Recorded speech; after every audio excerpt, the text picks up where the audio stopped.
Hello. Hello. Good morning. Good morning. So I will see. I have to leave at some point, but I hope that I think it will continue recording. And if not, Maxime can start it, who just joined us. Hi, Maxime. Hello. Yeah, unfortunately, I have to teach a course. But we already sort of live streaming on YouTube, and I will share that in a few minutes with other people. We have a few people already in the waiting room. We'll see how many will start trickling in the next 10 minutes. Um, I forwarded this extra question to you by one of the persons that was asking. I don't know if you just saw that. No. I'm happy to reshare it. Uh, no. Oh, perhaps a question to address at the beginning. Yes. My oral English is not good, I'm afraid. My question is, how can I strike a balance between the meaning concept and translating literally? If I translate by meaning, ha ha ha. Okay, I think this will be maybe something after the entire section on translation. Um, Okay, yeah, yeah, so we can address it later then instead yeah, of yeah, before. You think it's better in that order? yeah. You know what? I will put for now as a landing. I'll put the slide when we open right now, as people will be sort of probably Okay, but trickling okay. in. This is Uh, essentially so about a literal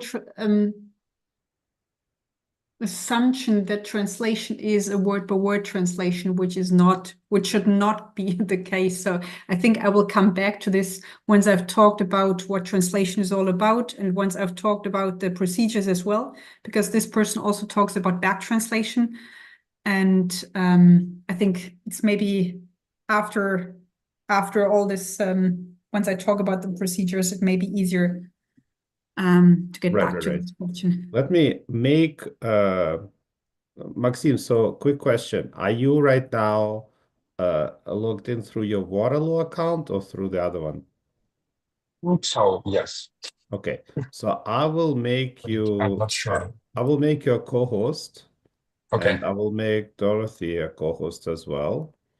And okay, now, if you're a co-host, I currently paused the recording, okay. I can see that. Yes. but I wonder if you can be able to click it on in a few seconds. Yes, yes. It seems to work. It seems to work. Okay, great. So that yeah, don't do that yet. Sorry. All right. So I will just put them, because if I go into this mode of putting the slide on, then I will not be able to do that anymore, because somehow I only have control for sharing the slide, but not the other one.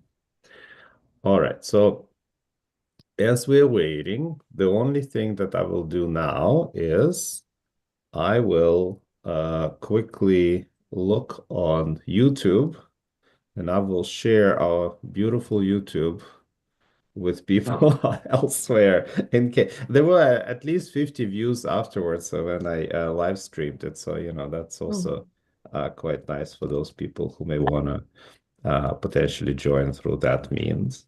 As we are still having any question, I think we have 5 more minutes. And Dorothy, anything else that you want to go through organizationally, maybe with Maxime and me, probably mostly with Maxime. Now would be a good time in terms of, like, getting feedback, or kind of the way how you want to get chat questions in. Yeah, I think the easiest is actually if you read out the chat questions, because with Yeah, all the I think information, so. I was yesterday a bit confused because I had understood that you're going to sort it out also of like Yeah, yeah. what kind of. I thought we will Yeah. do that too, but I think Maxime is a bit shy sometimes. So, yeah, because Dorothy cannot see it on her screen, Maxime. I can It, see it on the right-hand side, but I'm Yeah, not sure sure. who is in your project. And I yeah. had Right. understood that you Oh, wanted I see, the I see. project Yeah, okay, members. got it. Yes, And it then is. I started reading the chat and I was not sure. So am I supposed to now sort it myself or, but in the end, there were not so many comments. And I think regardless of from whom they were from, I think it made sense to address them. So That's right. Okay, so we will do that, right? Like, I mean, I don't think it will be that difficult. Okay. I will just quickly post anything else that you think would be helpful for you.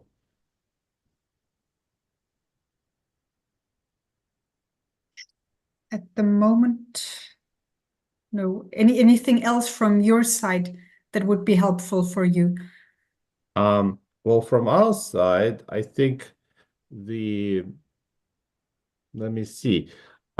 Yeah, maybe going over any of the parts related to those questions that we discussed that were not covered I mean, maybe, even posing questions to the people, especially part of the consortium. You already did that earlier. Um, but I mean, I don't know if those are the things that come to my head in terms of what could be potentially helpful to really solidify the ideas a little bit for the people and to activate them a little bit to, work because they're still kind of, everybody's like, I think it's this time of the year where the term is just starting and people get really busy. And this project starts a little bit an off cycle because of November. So I want to make sure that they can start thinking about it.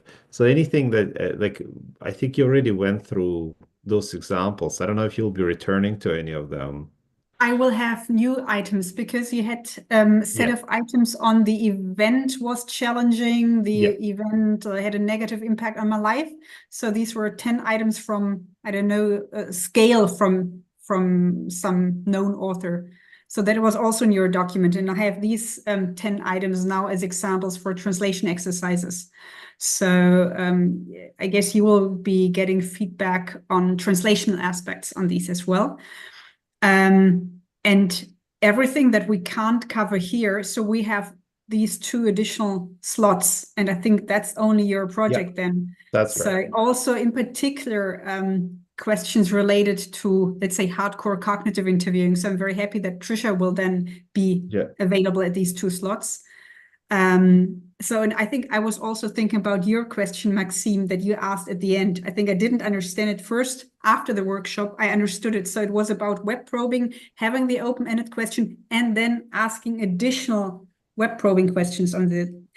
I think this is also maybe something to discuss with Trisha, who's really experienced on these kind of pre-testing things. I think it could be a lot having double open-ended questions. So I think testing your open-ended questions may be better in cognitive face-to-face interviewing, where there's an interviewer and you can immediately react and follow up on.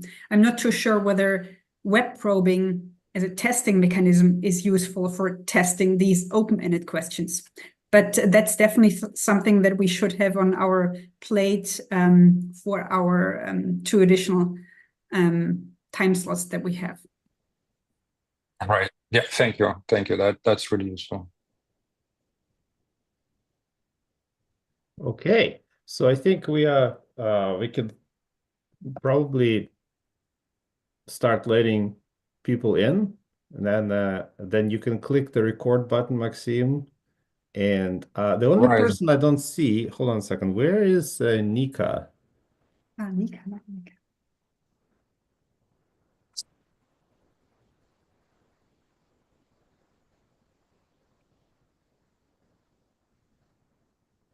I do see Nika. Maybe we can just admit her. I assume it's her.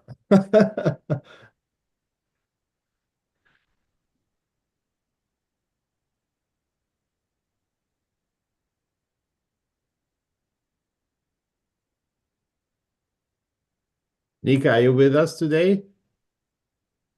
Yes. Hello. Hi, we didn't see you right away, so I will also make you a third co-host. And okay. All right, so let's then welcome people in and we can start recording.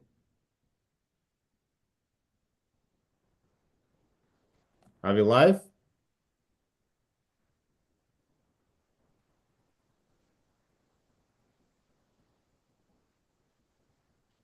Maybe Maxime, you can say yes or no, because I don't. Are you asking me? Yes, you are the one who is doing the I'm not live. supposed to admit everyone and start recording. Okay. You should mention that more directly. And actually, will you welcome everyone, or will it be me? Sorry. I will do that now. Yes. Okay, so welcome everybody. We are still having people trickle in for the second day of our Developing, Translating, and Testing Tools for Cross-Cultural Research workshop. It was a really exciting day yesterday, and today we'll continue with further discussion of intricacies of how to do cross-cultural research right, or at least don't do it as wrong as we typically do. Once again, this is the workshop hosted by the Wise Judgment Consortium, sponsored by the Wisdom and Culture Lab. My name is Sigurd Grossman, and I will pass it on to our dear workshop master, Dorothée Behr, who will continue with the discussions and tell us a little bit more what we have planned for today. Thank you very much indeed. Good morning, good afternoon, good evening, good night, maybe as well. I'm very happy that you're here. Back on time for translation, a very exciting topic. And I'm going to share my screen and hope that it's going to work with Zoom as it did yesterday. And you have to tell me whether you can see the right screen. Not yet. Not yet. Okay, and see, now I have a problem because everything suddenly changed, the entire display. Let's We see. see your notes, Yeah. your presenter view. Better? Now it's good, yes. Super. Thank you so much for your patience on this. After 4 years of using Zoom and Teams, I think we all struggle with these technical things. So thanks for being back.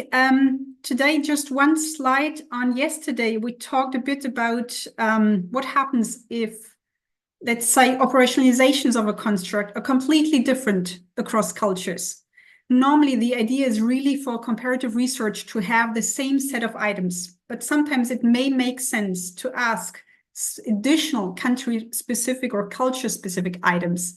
And that is sometimes called emic-etic approach in at least in the field that I'm aware of in cross-cultural psychology. And here on the slides, and I guess we are also sharing the slides later on, you find 2 publications on researchers that used different conceptualizations of a construct and used the emic-etic approach. This is just as a follow-up from yesterday. And with this, I would like to start, to get you started as well, with a brief question. What are your experiences with questionnaire translation? If you have already done and implemented questionnaire translation, how did you approach it?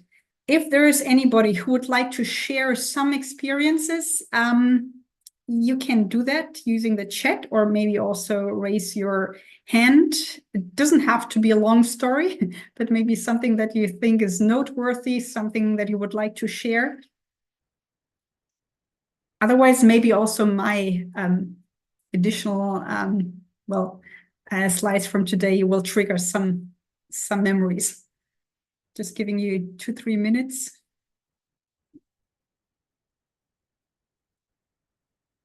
But maybe it's also a large group and maybe you don't want to show. There's a comment, there's something in the chat.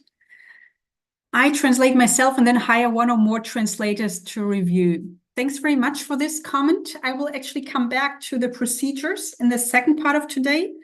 So the first part is really about what kind of things to consider when actually do the translation. And the second part is who should translate, according to which procedures should you translate. So this is a very nice point. Thinking about the key concept the question is asking and use the target language to elicit the target response. Actually, concerning the second point, there is a very nice quotation in translation studies. Translation is actually understanding the source and putting that understanding into the words of the target language. So it's not looking at individual words and kind of transferring these words. It's understanding and then putting that understanding into the words of the target language. Maybe some more comments. I used AI for initial translation and verified its correctness based on how it's used in local language. Thanks so much. That's definitely a hot, most relevant topic. I will briefly come back to AI later on. And then just let me continue with maybe one or two more chat. Now my chat is gone. Comments. There's also a person partnering up with colleagues, so it get at least 2 people to translate. So this is about, I'm going to talk about this team approach. Actually, it's among best practice. So I think for the time being, I will start, but I think there's also last comment about translation by meaning and translating literally. I will come back to this after all the kind of points that I'm going to make, and we will come back to this issue. I hope that this is going to work out for you. And with this, I'm going to start. Thanks very much for sharing your experiences, your thoughts. So the first part is do's and don'ts in questionnaire translation. So this is actually the nuts and bolts. So once your project partners, you have to translate. So what do I have to consider when actually doing the translation? Very briefly, in a nutshell, you can have 3 different dimensions that you should consider. So you want to have, and especially if you have an approach where you want to ask the same question across all countries or cultures. Remember, we ask the same question approach, the same indicators, the same wording. I want to use translation, good translation as such, and not kind of country-specific questions. So here I want to have comparability or equivalence to the source questionnaire in terms of meaning, but also in terms of measurement characteristics. And with measurement characteristics, I mean, for instance, the particularities about response scales. We have like bipolar, unipolar scales, extreme endpoints or not. So all of this is important for measurement. And I also want to have this conveyed in the translation. So this is about comparability of meaning in the widest sense. Then, of course, I want to have kind of meeting all my grammatical, syntactical, idiomatic needs of the target language, so of the translation. It should not sound like a translation. It should sound like an item that was produced in German or Russian or whatever language. I don't want to see the original language behind my translation. And the final part is we produce translations. In the end, these translations are going to serve as measurement instruments. So the translations need to fulfill the requirements of a good measurement instrument, which is clarity, which is fluency, conciseness, whatever you have in your mind. So don't just treat these translations as translations, but as really as measurement instruments. And as such, they need to fulfill these criteria as well. And with these 3 points, that actually means, and this also gives me an indication later on how to put up the procedures, I need to have people involved who have a very good understanding of the source language in order really to also understand the subtleties that are involved in the different, like what is the meaning of an item. But of course, if you also have knowledge about the construct, you come from the substantive side, that is also very, very helpful to understand the meaning, the concept behind items. When I look at the second point, let's say the linguistic correctness of language, I need to have people who have a very good mastery of the target language, which is usually people translate into their mother tongue, because here they have the feeling of the mother tongue. And you need to have transfer skills so that you know how to move from one language A to the language B without having language A shining through. So you need to find a good balance to produce something that sounds like a good text. And finally, the third point actually also shows that you need to have knowledge about what is important for questionnaire design? What are important criteria so that I can consider that during the translation process? So that's about translation in a nutshell. And in the next slides, I'm going to list a lot of points that are important that you need to consider when producing a translation. And it's actually about raising awareness about potential challenges for translation and also translation assessment. But be aware, these are examples of what you need to consider. Every single translation is a case-by-case decision. It's about individual decisions for every single item. So sometimes there may be trade-off decisions. Yes, I want to have the meaning. It could be at the same time that the only way I can convey the meaning is that my wording gets a little bit clumsy. But if I produce something else, I will not cover the meaning anymore. So you may have at times have these trade-off decisions. And then it's good that you also have a team. That's at least the best practice approach, to have a team to decide on the final translations. And what is important here is translation is always dependent on a specific language combination. So languages that are closer to each other can be easier to translate sometimes because of syntax is similar, kind of the way how the language is structured is similar. But translation is also always context specific. So if you ask, for instance, a professional translator about the meaning of a certain term or word, I would say one of the most typical questions that the translator will ask back is, please give me the context. So how you translate, let's say, race and ethnicity in one context may be good, and maybe in another context, you may need a slightly different wording. The same for job, public service, and whatever. So this is something that you have to be aware of as well.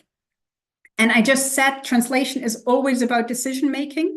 And just two fun slides from a research project that I'm currently involved in. So we are having 32 different translators, half of them social scientists, half of them professional translators. They translate from scratch and then translate also using machine translation as a basis. And just this is our output file.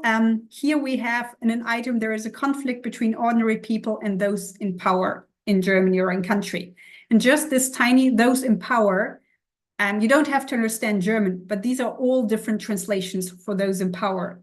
You can already see there is no just one-to-one translation. It's always people make individual decisions. There are all, in many, many cases, there are different possibilities.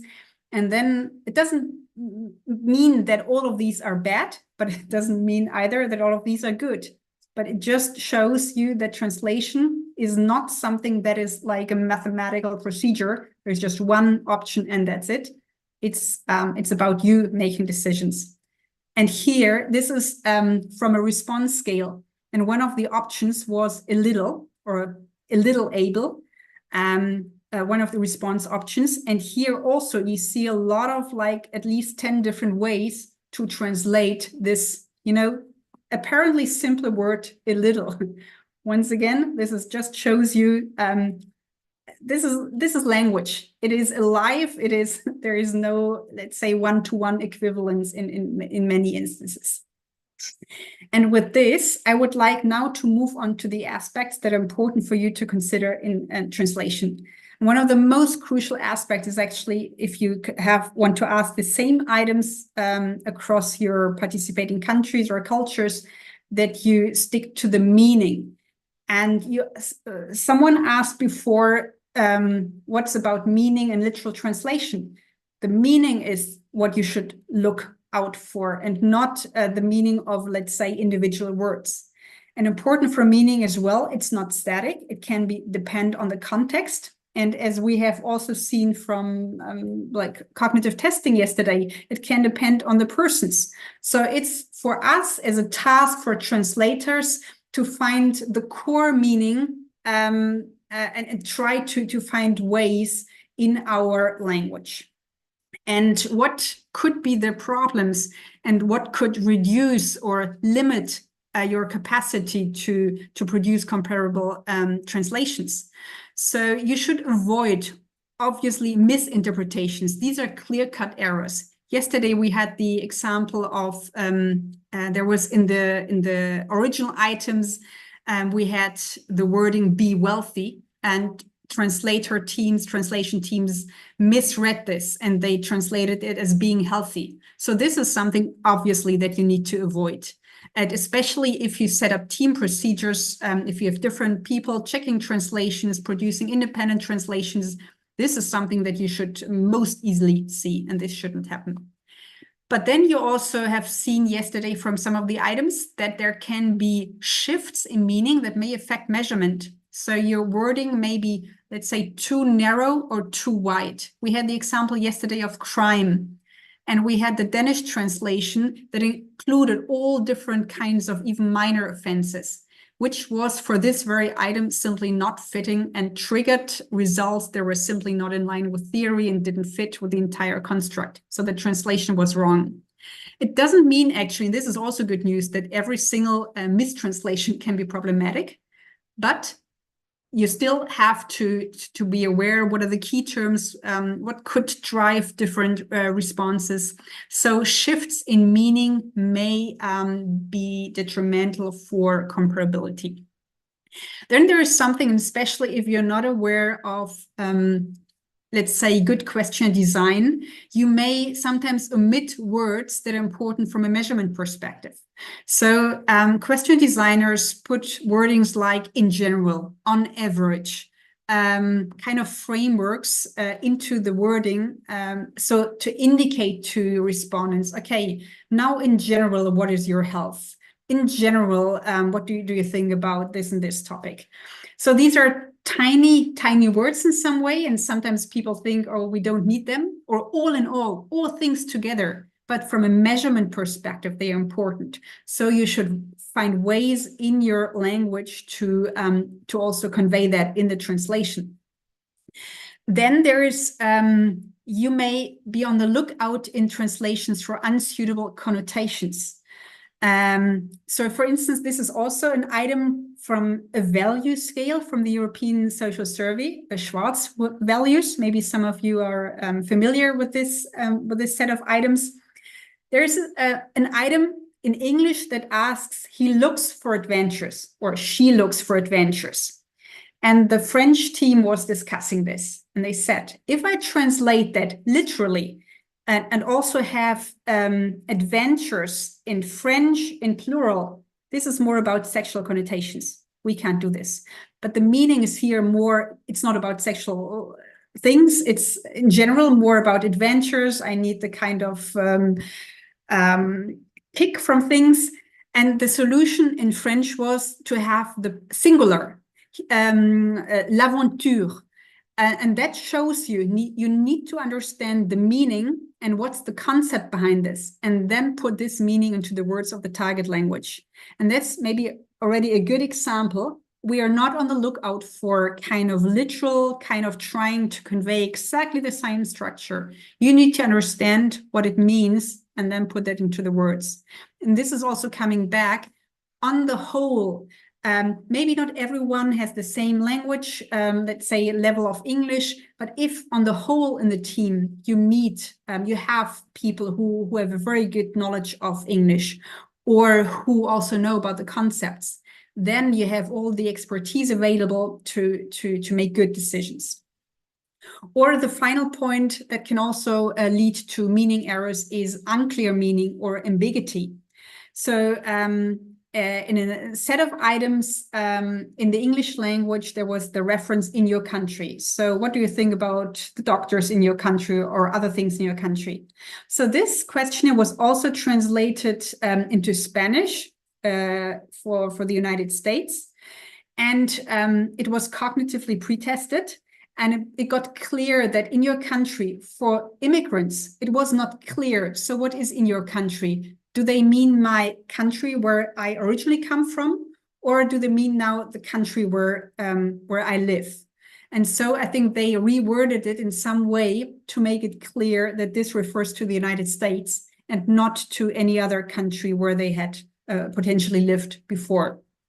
So these are the kind of things that you need to consider and try to avoid when producing comparable translations. Then I mentioned before, it's not about the meaning of terms or the entire items. The response scales are very important as well, because with this one, we record the answers, and that's actually the basis for our statistics.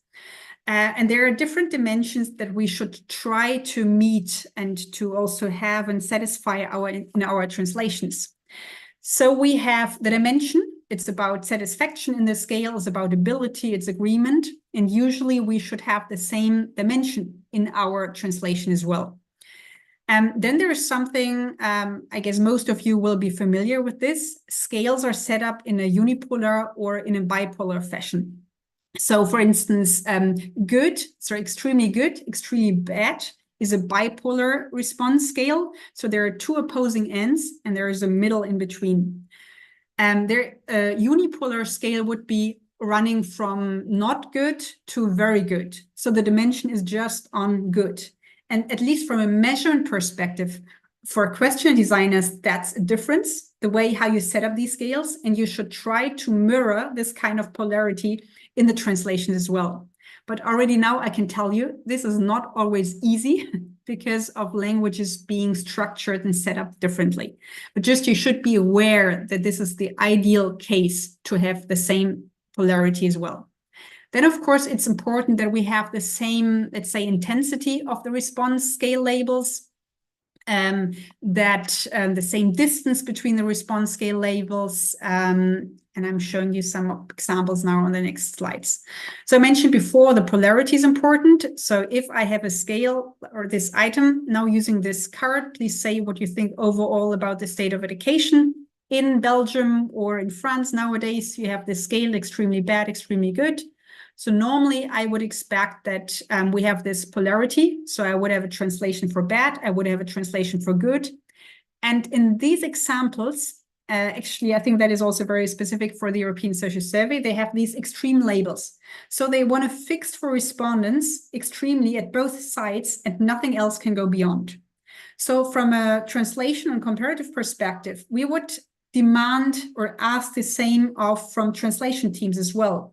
So translation teams shouldn't translate very bad and very good, because then you wouldn't have the extreme anchoring. And maybe then across countries, there could be a different anchoring procedure in place. So I would expect, or we would expect in some way, a translation that is in some way matches the extremeness. It could be a translation for extreme, but it could be completely or fully, whatever works in your target language, but it should have this kind of extreme nature. If you have such a response scale with extreme labels. Then I mentioned before, you are supposed to, this is a scale, is it fair or unfair that people with higher incomes can afford better education for their children than people with lower incomes? So here, for instance, you see this scale is not fixed at an extreme point, so we have very fair. So this is also something that I would expect from a translational point of view, that it's not going to the extreme, but something else beyond.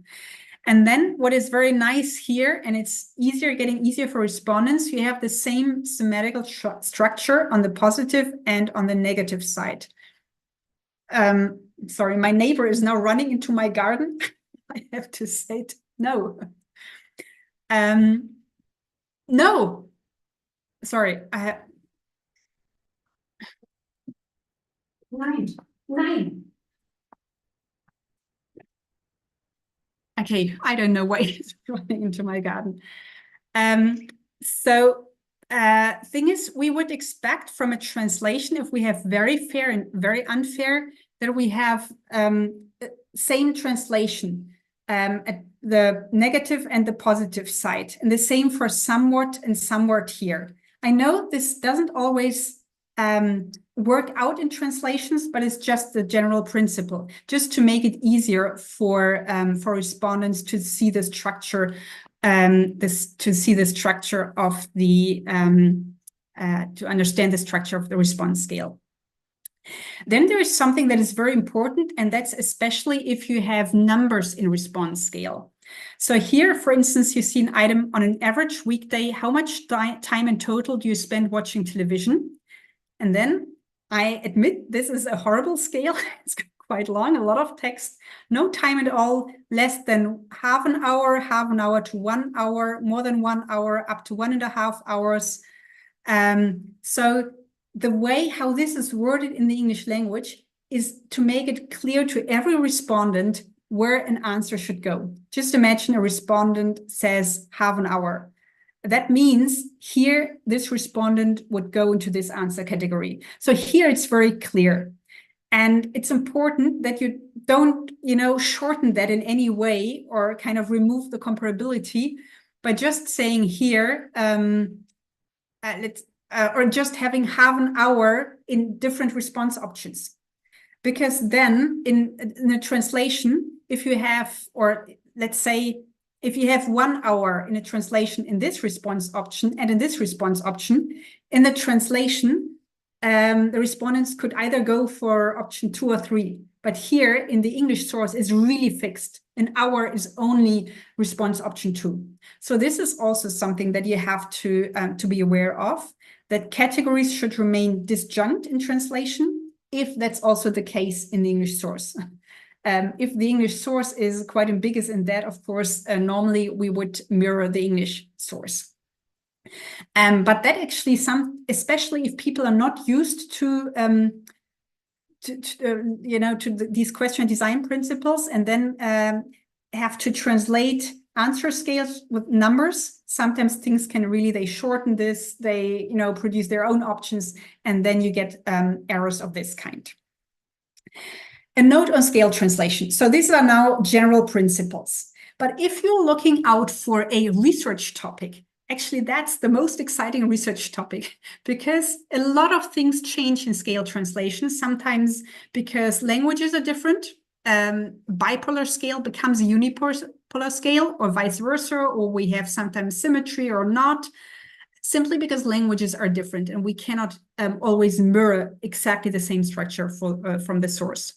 Sometimes also countries or country teams make their own decisions. Instead of producing a translation, they use a response scale that they are used from other studies.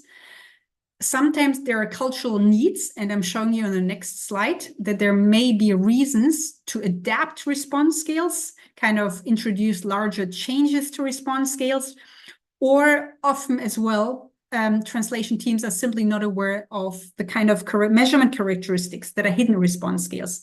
So often a lot of things change, but I have to be honest with you as well, we don't really know what is the impact of this. So there have, a couple of researchers started on this, and it's an open field of research. Whether also the question whether if you have a semantically, comparable translation, does that really trigger comparable response behaviors or not?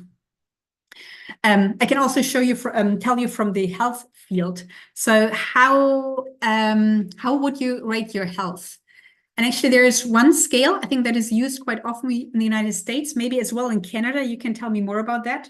It runs from excellent, very good, good, fair, and poor.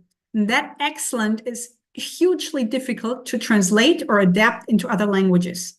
Because if you, for instance, into German produce a literal translation of excellent, that is, people would not say it. It's just something that is over the top. But excellent in the United States context is something that is more in the general way of speaking. So there is research as well, how to translate this scale into German. Maybe do we have to adapt it? Do we have to attenuate, change some items here? I cannot give you the final result on this, but just this shows you that there is a lot of music in response scales. And I just mentioned cultural needs of response scales. And if someone is here coming from Japan and knows about the Japanese culture, this is from a book chapter that I co-authored with a colleague from Japan. It was about these famous agree-disagree scales that are often used in this research. So you have a set of response statements, and then you have the response scale: strongly agree, agree, neither nor, disagree, strongly disagree, for instance. And my colleague from different Japanese social science surveys, so the English was always the same. And then he looked at the different translations, or I should also say adaptations. And here, from different studies, you see different ways of how they produced that in Japanese. And please, if there's someone out there who speaks Japanese, who knows more about this, please, you're always allowed to add, to contribute. So you see, this is a kind of very similar translation, trying to mirror the intensity of strongly agree. Sorry for this. And then you see we remove the intensity until there is a weak strongly. And the idea is, from the cultural background, that it's simply not part of the conversational culture to express extreme points. And so because of that, in some of the social science studies, they have simply attenuated, kind of reduced the intensity, and that means they have changed all the intensity of the response options in order to get a similar kind of distribution across all the response scales. Because if they don't do it, the distribution is more really going towards the middle. Please, if someone comes from this culture, please, you're free to add in, but I found this is just one example.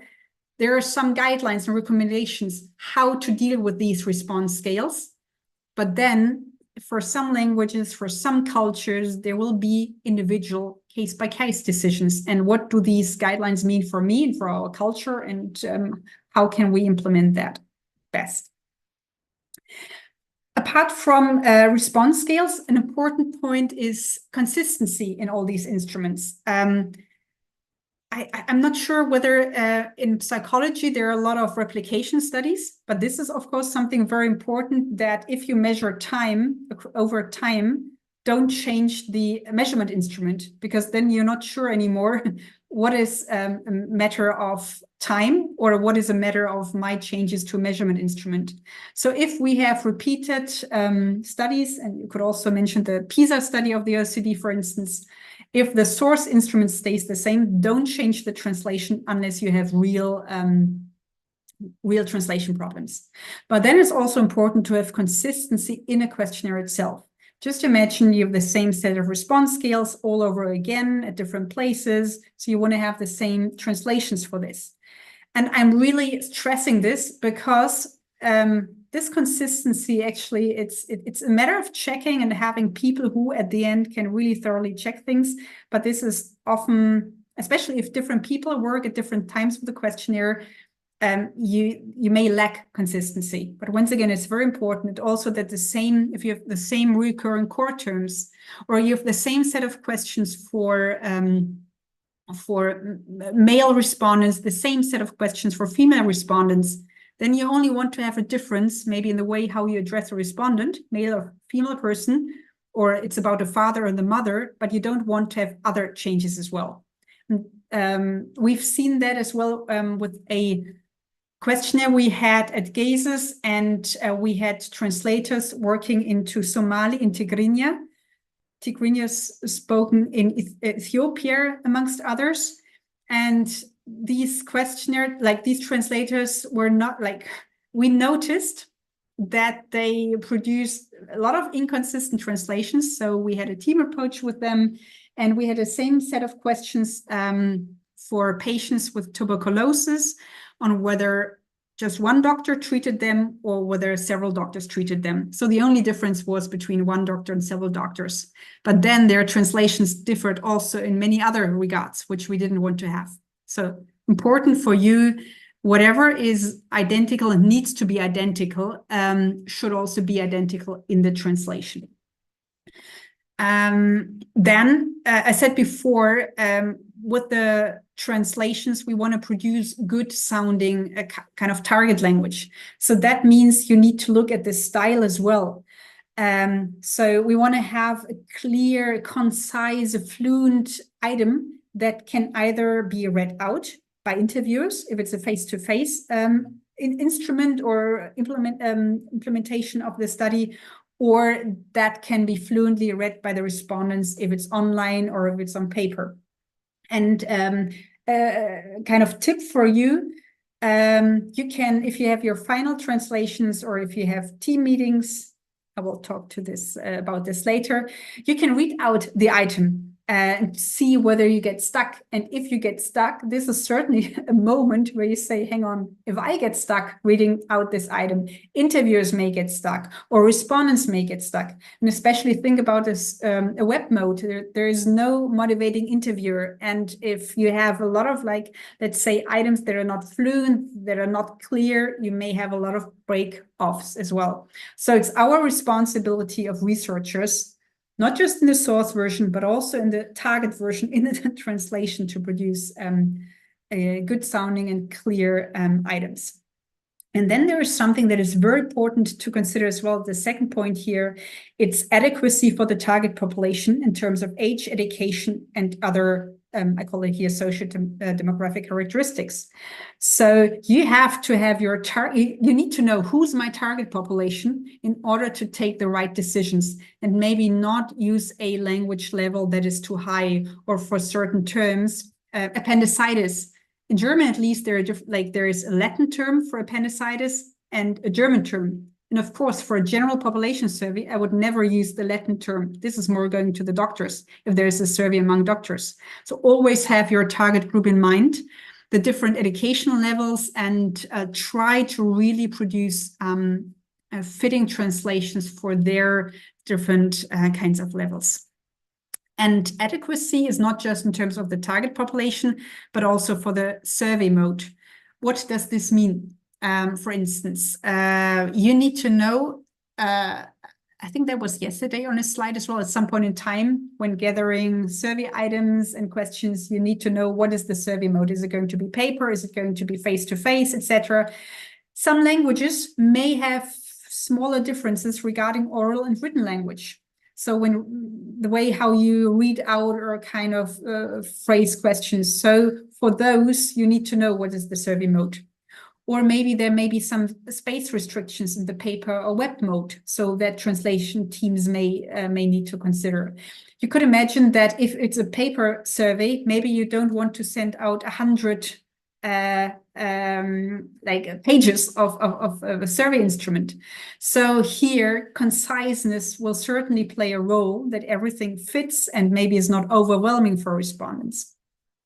Or just like this wording, my name, this is the beginning from a survey. My name is Peter from Institute in Paris, whatever, from the Health Institute in Paris.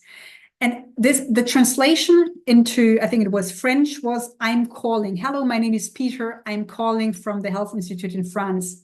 This was fine because it was a telephone survey.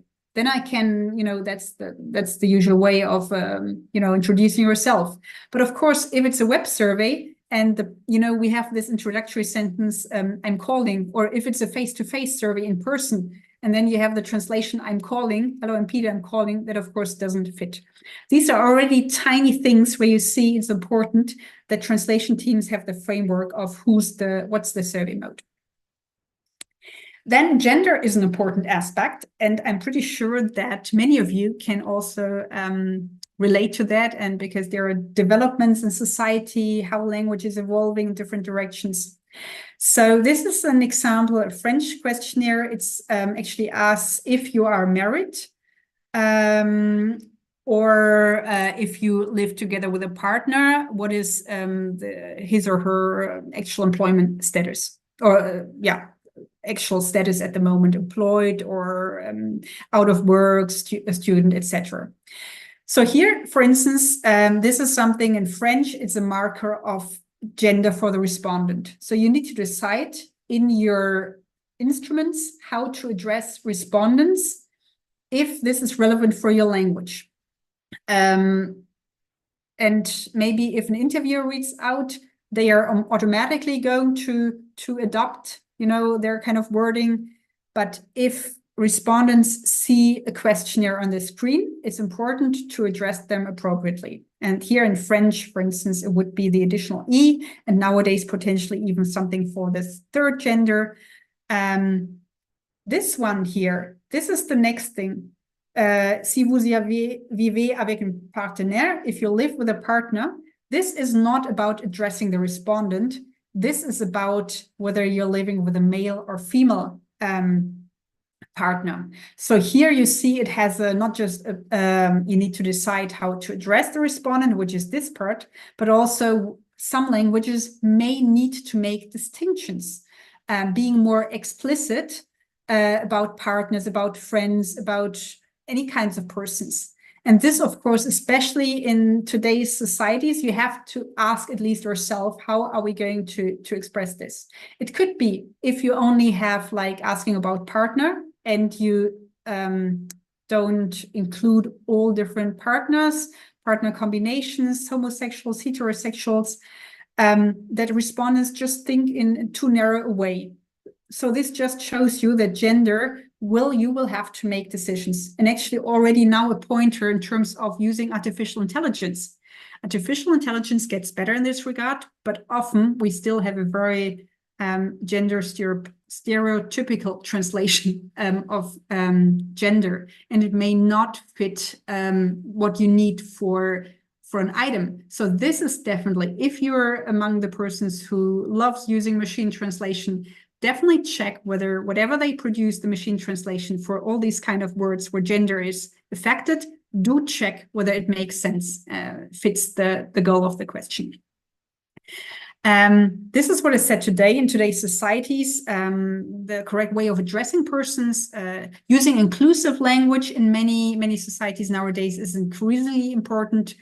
I cannot give you a recommendation that this is what you have to do in all the languages and you have to be inclusive or not. It really depends on how things are in your language, how things are developing in your language. But it's definitely something that you have to take into account when you translate your instruments. And sometimes if you are having a language that needs to make a distinction between, let's say, male and female partners, there are different ways. It could be that you're using slashes or that you're using two different words, etc. This is actually also one thing I said before. It's about also being clear, concise, fluent. You also have to see how long does a translation get? Like, for instance, there was from an OECD study, how often do you talk to patients and clients, students? So in one item, like 4 or 5 respondent groups were mentioned. And what happens in a language if for every of these respondent groups, patients, I have male and female versions, students, I have male and female versions, clients, I have male and female versions, then of course it gets a long item. So this is also something that you have every time you have to decide, and sometimes it could be that you have trade-off decisions, and that's what I mentioned at the beginning. Then it's always good to remember, so what is the goal of my question and who's going to be the target population, and then maybe to fit it, find somehow a balance between these. Checking of linguistic correctness. So we have spelling that needs to be corrected nowadays, often with the help of tools, syntax, grammar, punctuation. Collocations is actually, it's a linguistic term that means typical combination of words. And this, if you translate, or if people translate really literally word by word, and not taking kind of larger phrases or units into account, that may end up in using untypical word combinations. Let me give you an example. In English, and I hope I'm correct, you can say I take decisions or I make decisions. But in other languages, you may use a different word for decisions, right? Rather than say make decisions, maybe you say I render decisions, just as an example. That's good translation. That's just how you say that in your language. So you may think, oh, I'm deviating from the words in the source. No, this is about, that's what it means, and this is how I produce that in a natural way in the translation. And actually, you may now smile, or yes, spelling, syntax, and whatever. But if we produce, let's say, a lot of faulty text, we want respondents or test persons or whoever is going to answer our questions, we want them to invest time in our study often without incentives, and often it's on their time. So it's our responsibility as well to produce and to provide to them a kind of questionnaire where we've also put our thoughts and our seriousness into the questionnaire. There's just something about also the ethical research relationship. Doesn't mean, of course, we will have our mistakes in the translations like in every surveying instruments, but it's just a matter of not taking it too lightly or just quickly using machine translation. It will be okay. No, that's definitely something that's a danger, especially if you don't thoroughly check machine translation. Layout and presentation are also things that are very important. If, for instance, in a questionnaire, you want to stress something in particular, you may use bold language or underlined language, also maybe dependent on whether it's in a web mode and what kind of functionalities exist. But it means it's a kind of form of stressing. And ideally, you should also have this form of stressing in the translation. It could be that sometimes the stress is somewhere else. It may not be in exactly the same words. You just need to understand where is the stress and how can I convey this kind of stress and emphasis in my translation. And then a very, funny thing, if you want to call it like this, even tiny things like changing a layout of things can lead to different response effects. So this was an example, International Social Survey Program. It started actually in the 80s. So this is a very, very early example of this study. It started with 4 countries and now has 40 plus countries. And this was about where people would place themselves in society. Would they say they are rather to the top or to the bottom? And there was no rule, prescription, requirement at that time how to implement that. And in the Dutch case, I think that's Dutch, if I'm not mistaken, they changed the layout, which actually led to people going more towards the bottom parts, because a reaction is to see where's the kind of average, where's the middle, and how could I fit in. And this kind of message was differently conveyed in this kind of second letter.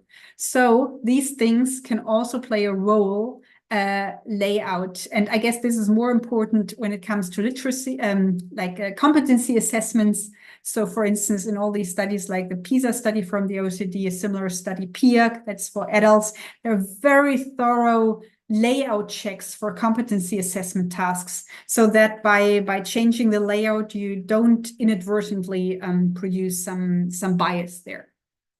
Nowadays, we do a lot of surveys online, and we can use the same template for the English, for the French, so essentially the same kind of programming, just in different languages. So here, I think the problem should not be that dramatic, because then it's the same layout, because you're using the same template, but just be aware of this. I have just talked now about web surveys. That actually means, with the increasing use of web surveys, that people are also increasingly using the technical functionalities of web surveys, which are nice. They're kind of dynamic aspects. You can have placeholders, things like that. Placeholders is something like this. I'm showing you this example. This is from the OECD study PIAAC. PIAAC stands for the Program for the International Assessment of Adult Competencies. So it's about literacy, competency, new problem-solving competency, etc., for the adult population. And they have a very comprehensive background questionnaire, programmed all in kind of digital fashion, so no paper. And so they have a set of questions in your current job. To what extent do you do the following things? And then a lot of items what respondents do in their current job, if they're currently working. And then if people are retired or currently, don't have a job, etc., these people get filtered to another section that is in your last job. To what extent did you do the following things? And then once again, the same set of items. And English, you can simply build in just a change between current and last job, just depending on, having a job or not, change the word current and last, and change the word do and did. So programming, you only program the items once, and then you only, using placeholders, change these tiny words.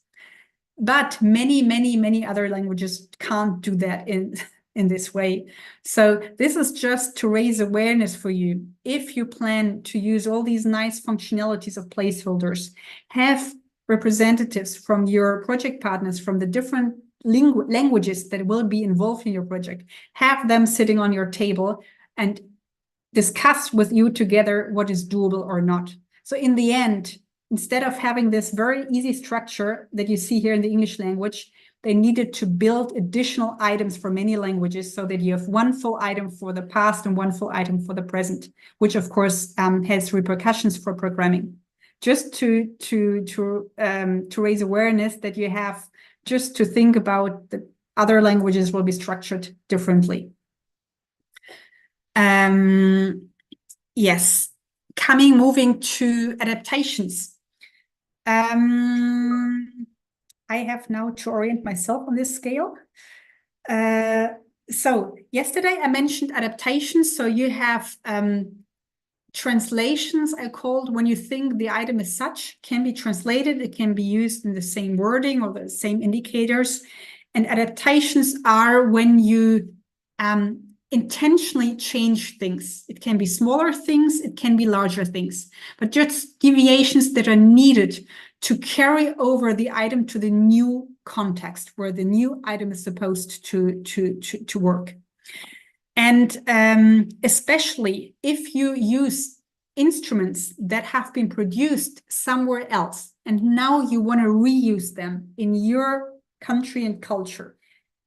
It's also what I said yesterday, you have to be aware of a larger degree of adaptations. And this is what I mean by this table. So if you have a source questionnaire that was originally designed with one culture in mind, you will have adaptations are very likely, and you need to be on the lookout. Now in your team, Maxime, now I'm seeing you, so I'm addressing you in person. In your team, you have a source questionnaire. You already know now this is going to be a questionnaire for a lot of languages and cultures. So you try to be as universally worded as possible and have items that work for all cultures. So maybe your adaptation needs could be kind of reduced and limited because you want to have, for most items, you want to have items that can be asked everywhere. Yeah, and on this is actually an example from a questionnaire coming from the medical field on arthritis, so joint diseases. And I would like to ask you for your opinion on this. Just imagine, so are you able to push open a door after turning the knob? So that's the question from this medical questionnaire. Just imagine that you're supposed now to translate this, adapt this into your language for your country. And I'm eager and happy to hear your or to read your thoughts. What do you think? Does it make sense? Can you translate it? Do you have to adapt it? Would you need any further information on this item in order to appropriately transfer it to your language?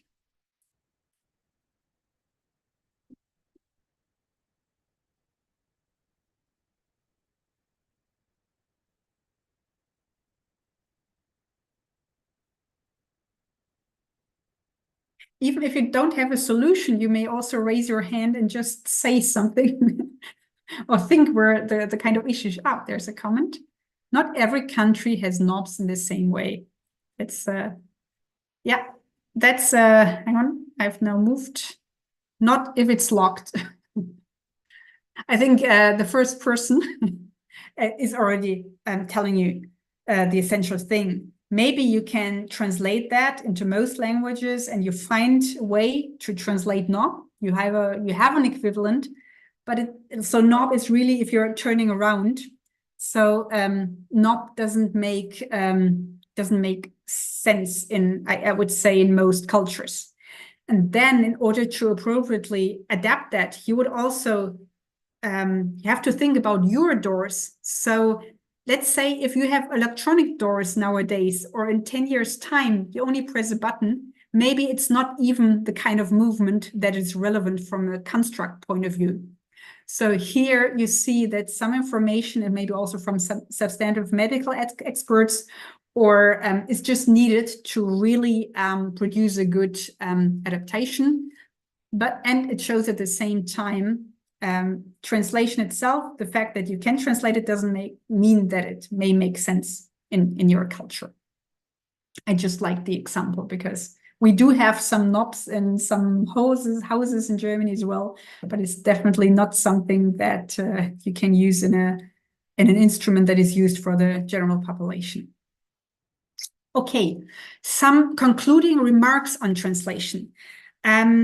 Sometimes several good translations exist, and there is no such thing. I mean, you have seen before this entire long list of things. Sometimes there is no such thing as just one translation and everything else is wrong. Sometimes optimal or several optimal translations exist. Sometimes only suboptimal translations are possible. But it's always something that is going to require decisions from you. And what can help you making these decisions? You need to know a bit more about where this item, the entire context of the study. And that is actually something that is known from the translation business field. So you need to have a brief, sometimes it's called briefing, sometimes it's called specifications. So you need to have information on what's this kind of instrument all about, what's the mode, who's going to be the target group, and maybe some additional information in order really to take the right decisions. But just imagine if you've got an instrument in the English language and it's going to, you want to have it translated to work with children aged 14 to 16 or 12 to 14. And in your language, you have a special way of addressing children compared to adults. And if you don't get that information, then you may have, like in French, vous and tu, in German, sie und du. If you don't get that information, you will likely produce a kind of wrong way of addressing. And this is just to show you that this kind of information you should convey to your translation teams. So, for instance, if you now want to, for your instrument, want to set up a small translation team who's going to do the translation, you can be involved yourself. There should be some key information on the study and on the questionnaire, information that you think it could be important for translators to know. You need to convey information on the target group, as I just mentioned. Already the small word you, can make a difference. So what's the education level? What's the language? So it could be not just French, may not be enough. You need French Canada, French Belgium, French maybe for several French-speaking countries, if that is possible. So also this needs to be specified. German, is it German for Switzerland, for Austria, for Germany? Should I try to find a universal language? So this is also important. Are there any other particularities about the target population? Is it maybe that you have the migrant population in Germany? So German will for many be a foreign language. This is something that you may also want to know if you translate a questionnaire. As I said before, it's the survey mode. And then you may convey any other information that you already have available for translators. Maybe do you have a glossary? Don't know, in most projects possibly not, but maybe because you have repeated times that this personality instrument gets translated in updated versions, maybe there's a glossary, kind of bilingual terms aligned to each other available. Do you have an instrument where you say, please, we have taken these items from a prior study, try to use the prior translations, to the extent possible, because we want to replicate as much as possible. That could also be a message. If you say that this is an instrument that we have produced in an intercultural group, we think you shouldn't adapt, that could also be a message. Maybe if country teams think, oh, we nevertheless have to culturally, intentionally introduce some changes, maybe you want country teams to get back to you. So this could also be an instruction. So this is something where you have a certain power and also a certain obligation to provide some information to translation teams. so that they can later on take the right decisions. Let me move on. And with this, I would now like to turn to some items again from the project. You remember from yesterday, and maybe members from the project can fill me in. We had questions about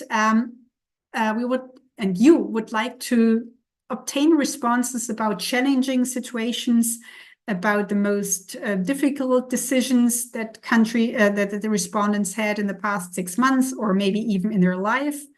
And then you had additional follow-up, open-ended follow-up questions on this. And in the draft questionnaire that you also provided to me, you had additional items trying to understand these situations. And now I've taken these items. We would like to know more about how you viewed the situation surrounding the issue you described. So maybe it was, I don't know, passing an exam or buying a house or a divorce. So all of these decisions, I assume, could be challenging or difficult situations. And then there was this additional scale. The event was a challenge. The event was emotionally significant to me. The event was in the hands of other people. It is uncommon for people like me to experience such an event in their lives. The event had a strong impact on my life. The event was predictable. My reputation suffered from the event. The event was negative, and the event changed my worldviews. So with these set of items, I would now like to give you, let's say, I have to check around 10 minutes, and you produce a translation for yourself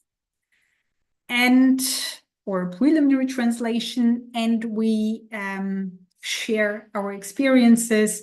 You share your translation challenges that may help the project team also kind of, it's a little bit like a translatability assessment. Maybe we can already find some problems.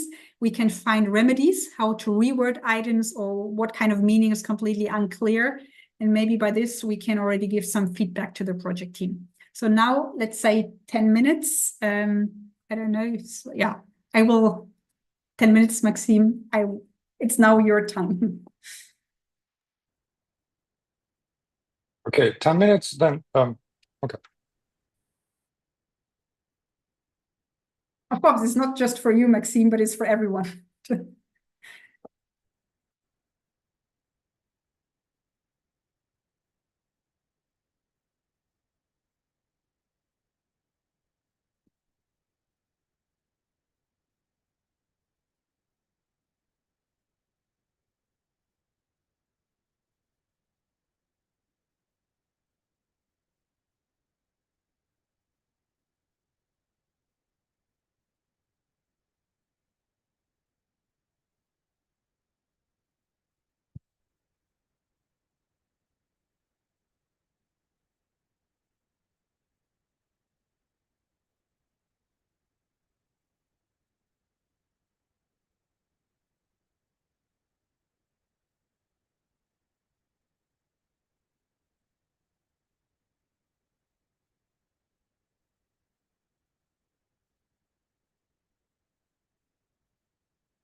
If you already have something to share, you can use the chat or raise the hand.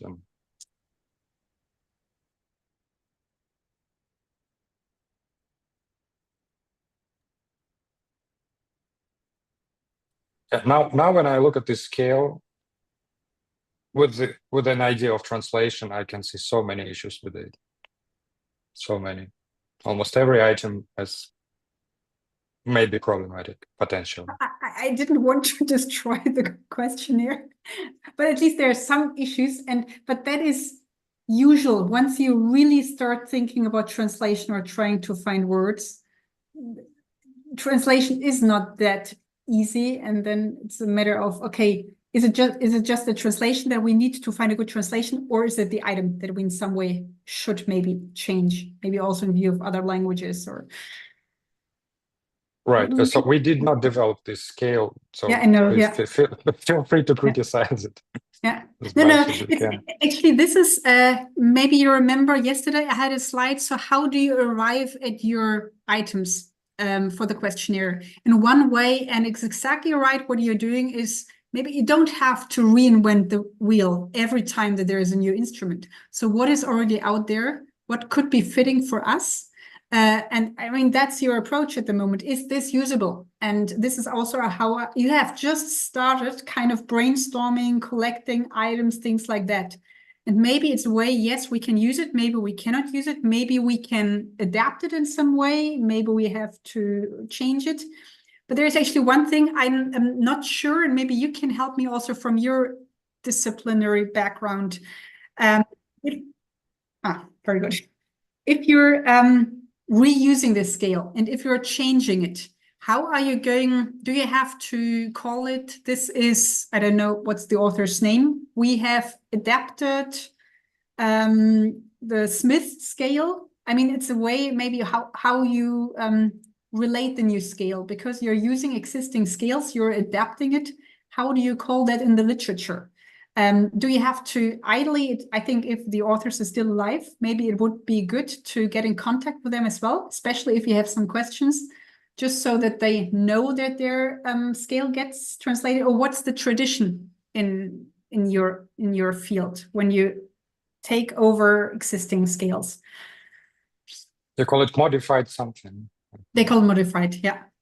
But that's at least then good, because if you change things, I think it's also important to signal that in your publications, so that it's not exactly the same. And then maybe also to document the kind of changes. So maybe we have deleted item number 3, or we have added additional, I don't know, examples to item number 4. So I think that is also something in terms of transparency, also for the original authors, so that, you know, you have documented things that you have done with existing scales. I know from the medical field that if you take an instrument that is existing, and if you want to adapt that for your new culture, there's the recommendation to also contact the original authors. So maybe there are already some translations out there. You're not aware of this. Maybe you will have questions on certain items. So it's good to be in contact with the original authors anyway. And I guess they will be happy as well that they know that they're scale is going to be reused in other contexts. So I mean, it's a good thing. Yes, of course. Okay, we have one hand raised. Laura. Hello, Laura.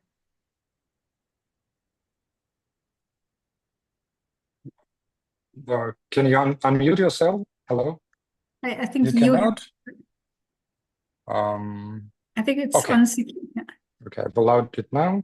Please try it one more time. Okay, can you hear me? Yes, excellent. Awesome.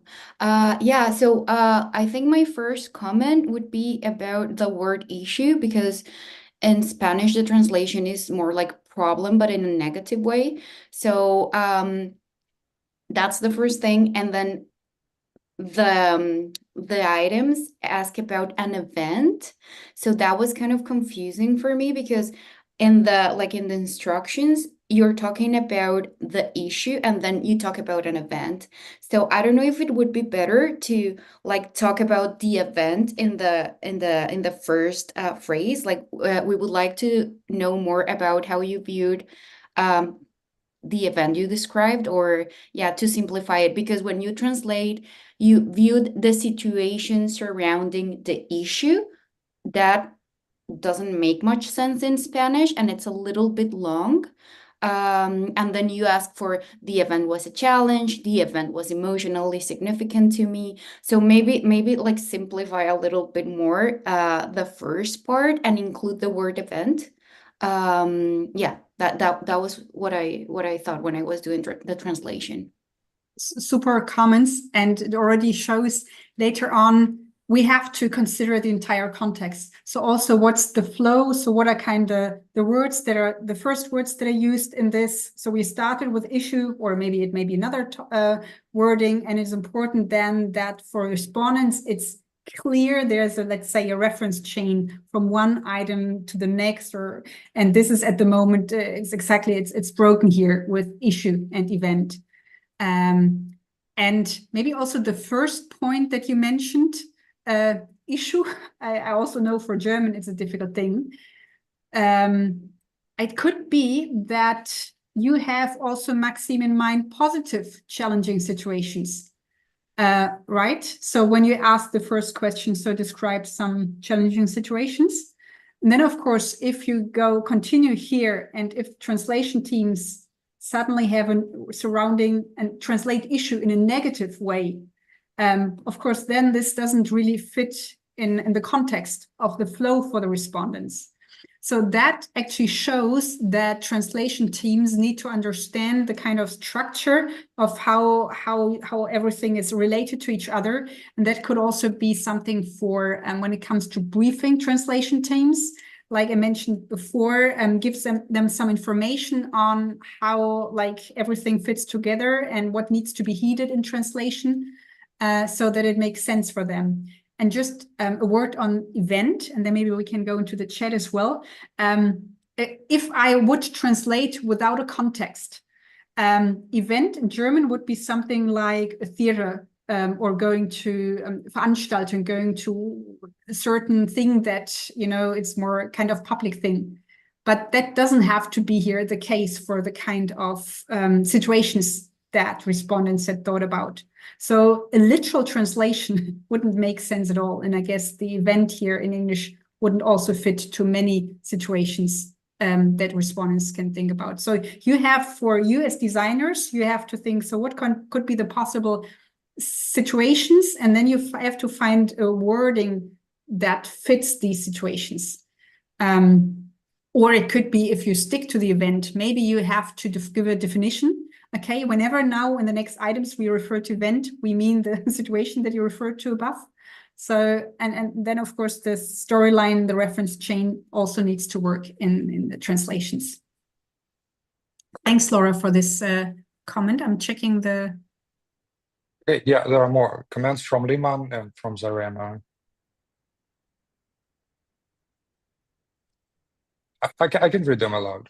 For the first sentence, I found the situation surrounding difficult to translate, so I left the phrase out in my translation. Yeah. So I think this is something that we would like to know more about, how you viewed the situation surrounding the issue you described. So we come back to the issue. Do you need a literal translation of every single word, or is it more, what is the meaning? How you viewed the situation with regard to the issue or the topic you described. So it could be different ways how you may omit that even. Once again, I'm not asking you to, individually translate every single word, but the meaning needs to get across, and you can get it across actually in different ways here. And this is, I would also confirm or say from the German, if you translate that literally, it could be a very high register, which is also something that like high language level, which may not suitable as well. So there may be easier ways to translate that. Right. Zarema says the event was negative, has an ambiguous meaning in my translation. The result of the event itself, negative morally, or like in what way negative it was. So these are actually the kind of questions that often can come in from translation teams. and maybe they have different options to translate that. And depending on the translation options that they go for, they either emphasize this or that. And then designers need to be prepared to give an answer.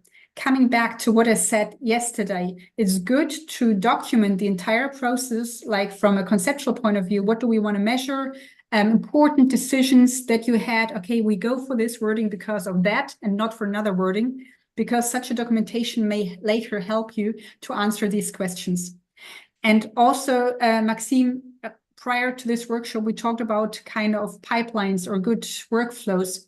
It's important to encourage translation teams to ask questions such as this, because you want and then hopefully to find an answer, possibly to produce an FAQ list and to distribute that across the country teams. So then everyone can base their decisions on the same understanding that you kind of fix. Because otherwise you could imagine that now you gave the example, this translation team makes their own decision here. Another team has maybe the same issue, but makes another decision. So do encourage, that's not a sign of weakness, it's actually a sign of strength.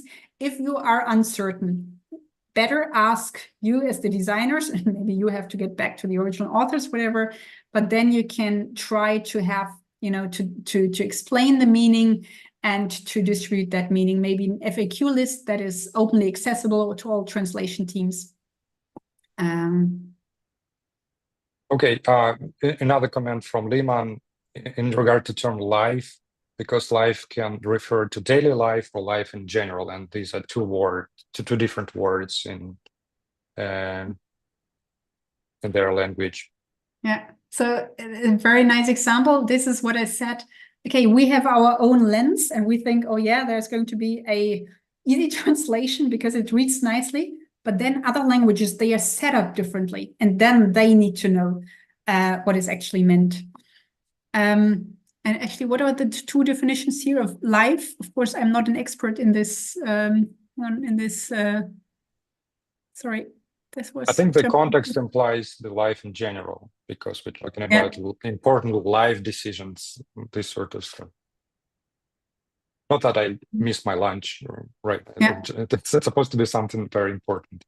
Yeah. For the life in general. But then if the question comes in, that's fine. You can fix that. And then for this translation team, for this language, okay, good, tick off. They're going to have the intended meaning. Yeah.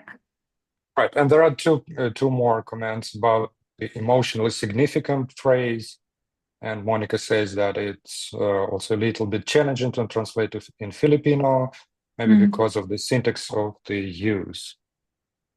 But it can be easily managed. And Berkey says that it's not directly related to translation, but threshold for considering an event emotionally significant or having strong impact varies culturally.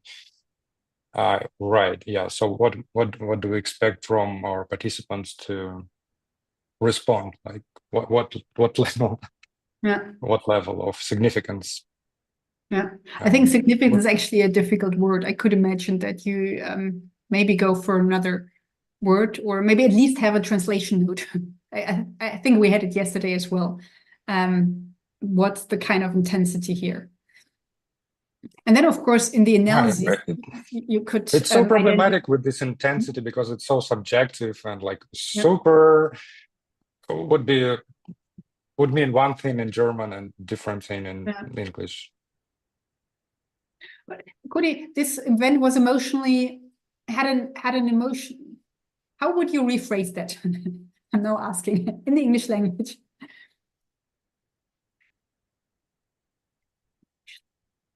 I mean, in English, it sounds fine to me. An emotional impact on me.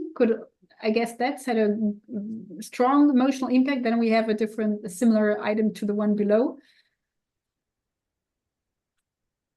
If all the country teams who are involved in questionnaire design, if members of your country teams will be involved in the translation process as well, which would be great. Because then during the question development, you will talk about this item and what is important for you, and maybe have a definition of this, or maybe find this in the literature.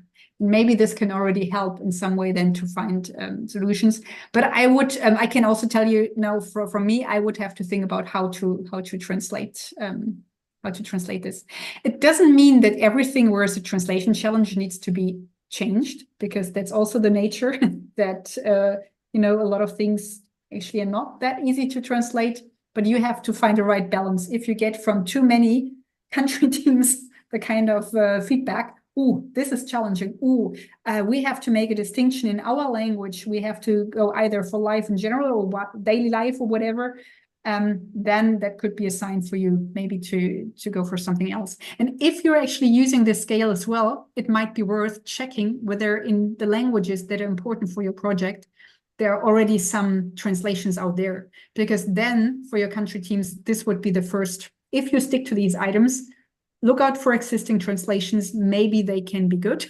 You should still, you know, review them, but they could also be a good source. But then maybe because it's used in another context, maybe the translation of event may not work for your context. So whatever you take from the outside, always make sure that it fits your entire context then, even if the translation had been good in other questionnaire contexts. Right. One small question. So after the discussion, we will change the source questionnaire, or the source questionnaire is supposed to be unchanged? No, that's your decision. If you think I mean, that's in your team, in your project, the decision. If you think there are too many things that are unclear, maybe change or adapt the source. So I'm not sure, for instance, that was also what Laura mentioned at the beginning, the term event. Does it fit? You have to decide first. Does it fit in the English language for the kind of scenarios that you have in mind? If you think this fits perfectly for my English language audience, maybe give a translation note for translation teams for the translation, what they need to consider, so that, you know, the term event should cover all the kind of, you know, situations that respondents had before. So find a fitting translation for this. So it's you need to decide, or let's say, I don't know, the event was in the hands of other people. There are a lot of things. What do you mean by this? I just saw a comment on this as well. Maybe it doesn't make sense in your I don't know, for your research question, then take out one of the items. But it's you have to see what kind of challenges do people have translating that. Can you maybe clarify these challenges by adding a translation note, because you think the English is fine? Nevertheless, for the English language audience, then rather go for a translation note. If it's too tricky for many translations, then maybe you're going to reword it and make it simpler. But then it's going to be an adapted scale of Smith or whoever is the author. So it's important then that you also document these kind of changes and have that transparent somewhere, maybe in technical reports or in publications or whatever. Okay. Okay. So I think there is some suggestion for translation, but I think we can move on. Yeah, the issue this is strong. Emotionally sick is a little bit challenging, maybe because of the syntax, but it can really easily be managed. Okay, that was a good point. So it can be a challenge, but if things can be managed and you find ways, different wording, sometimes a noun, you know, you take an adverb instead and things like that. So that's all fine. That's possible in translation. With this, we now have in Germany 4:30, in other time zones, maybe 10:30. I would say that we have a 10-minute break, like yesterday, for a coffee or for stroll outside or for whatever, and that we come back at 22. Would that work for everyone? Yes, absolutely. Okay.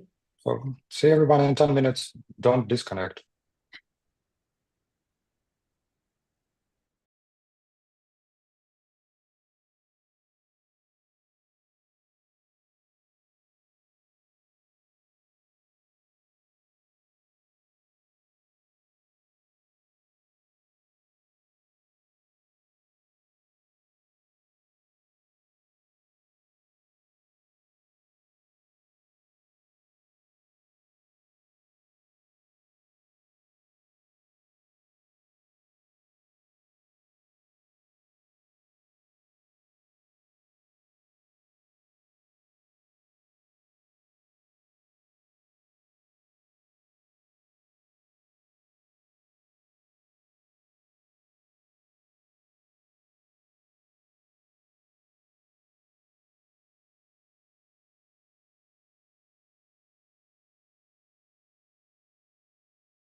We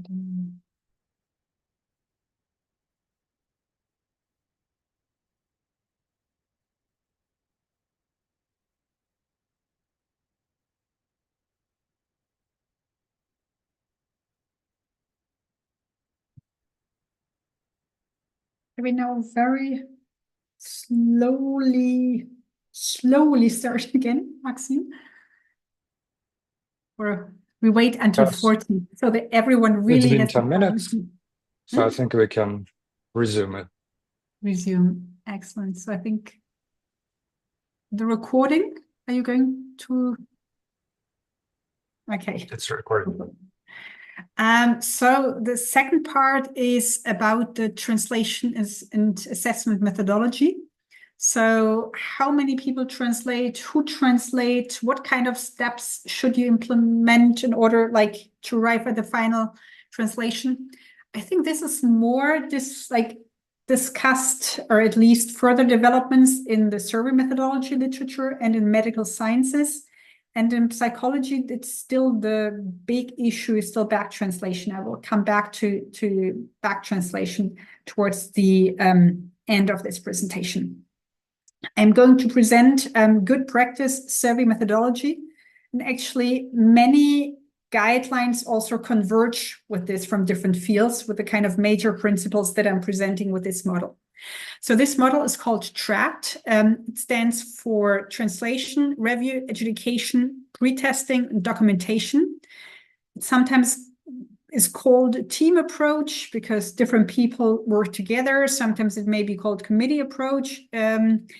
It is at least this model TRAP is very firmly linked with the name Janet Harkness. Some of you may have heard the name before. She was a key figure in survey methodology, cross-culture survey methodology, and set up the translation procedures for the European Social Survey, which, as I said before, tries to really uphold, maintain, develop standards and methods for cross-cultural methodology.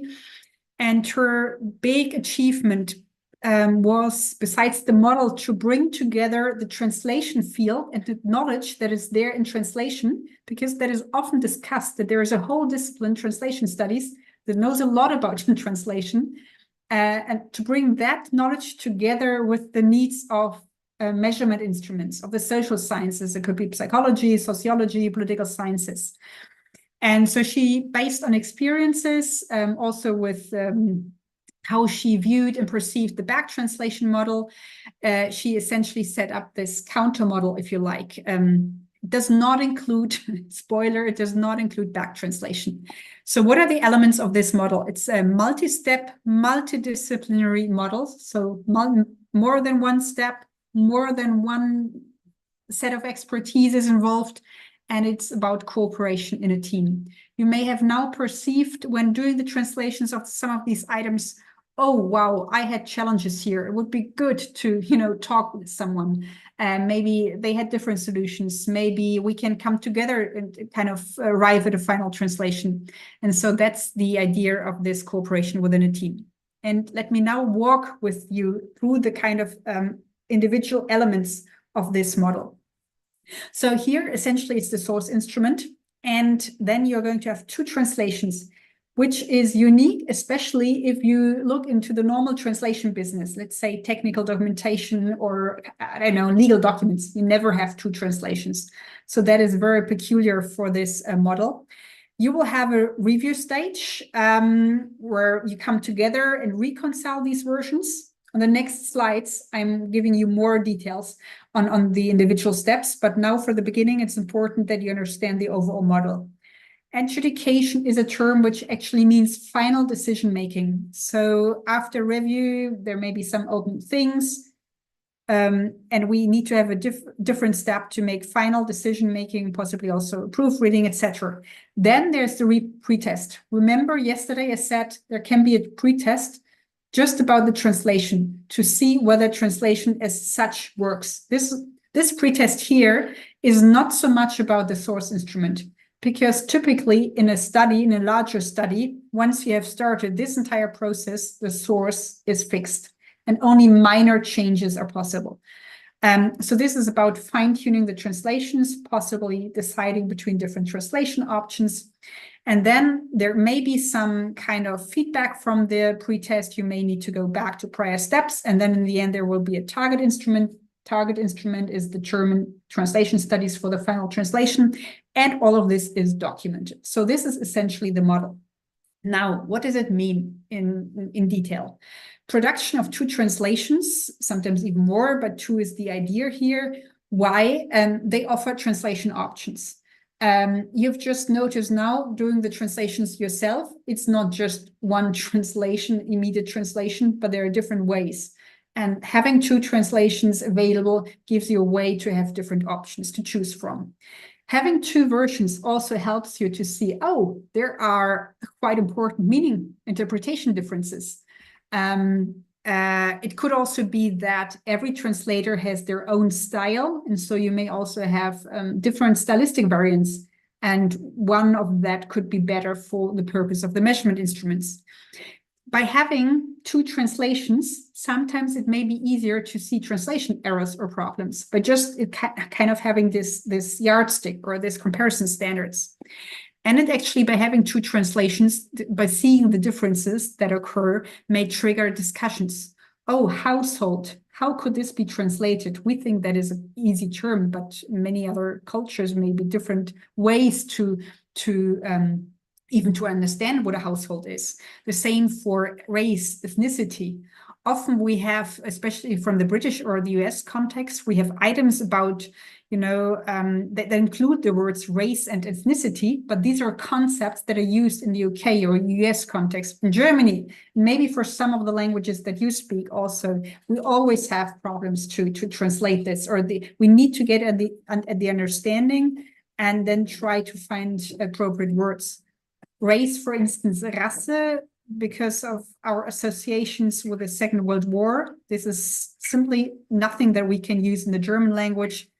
There is a term for ethnicity, ethnisch, but it's a very high register. And if this is going to be a population survey for all different kinds of people with different education levels, we simply cannot just use the word ethnisch because it will not be understood.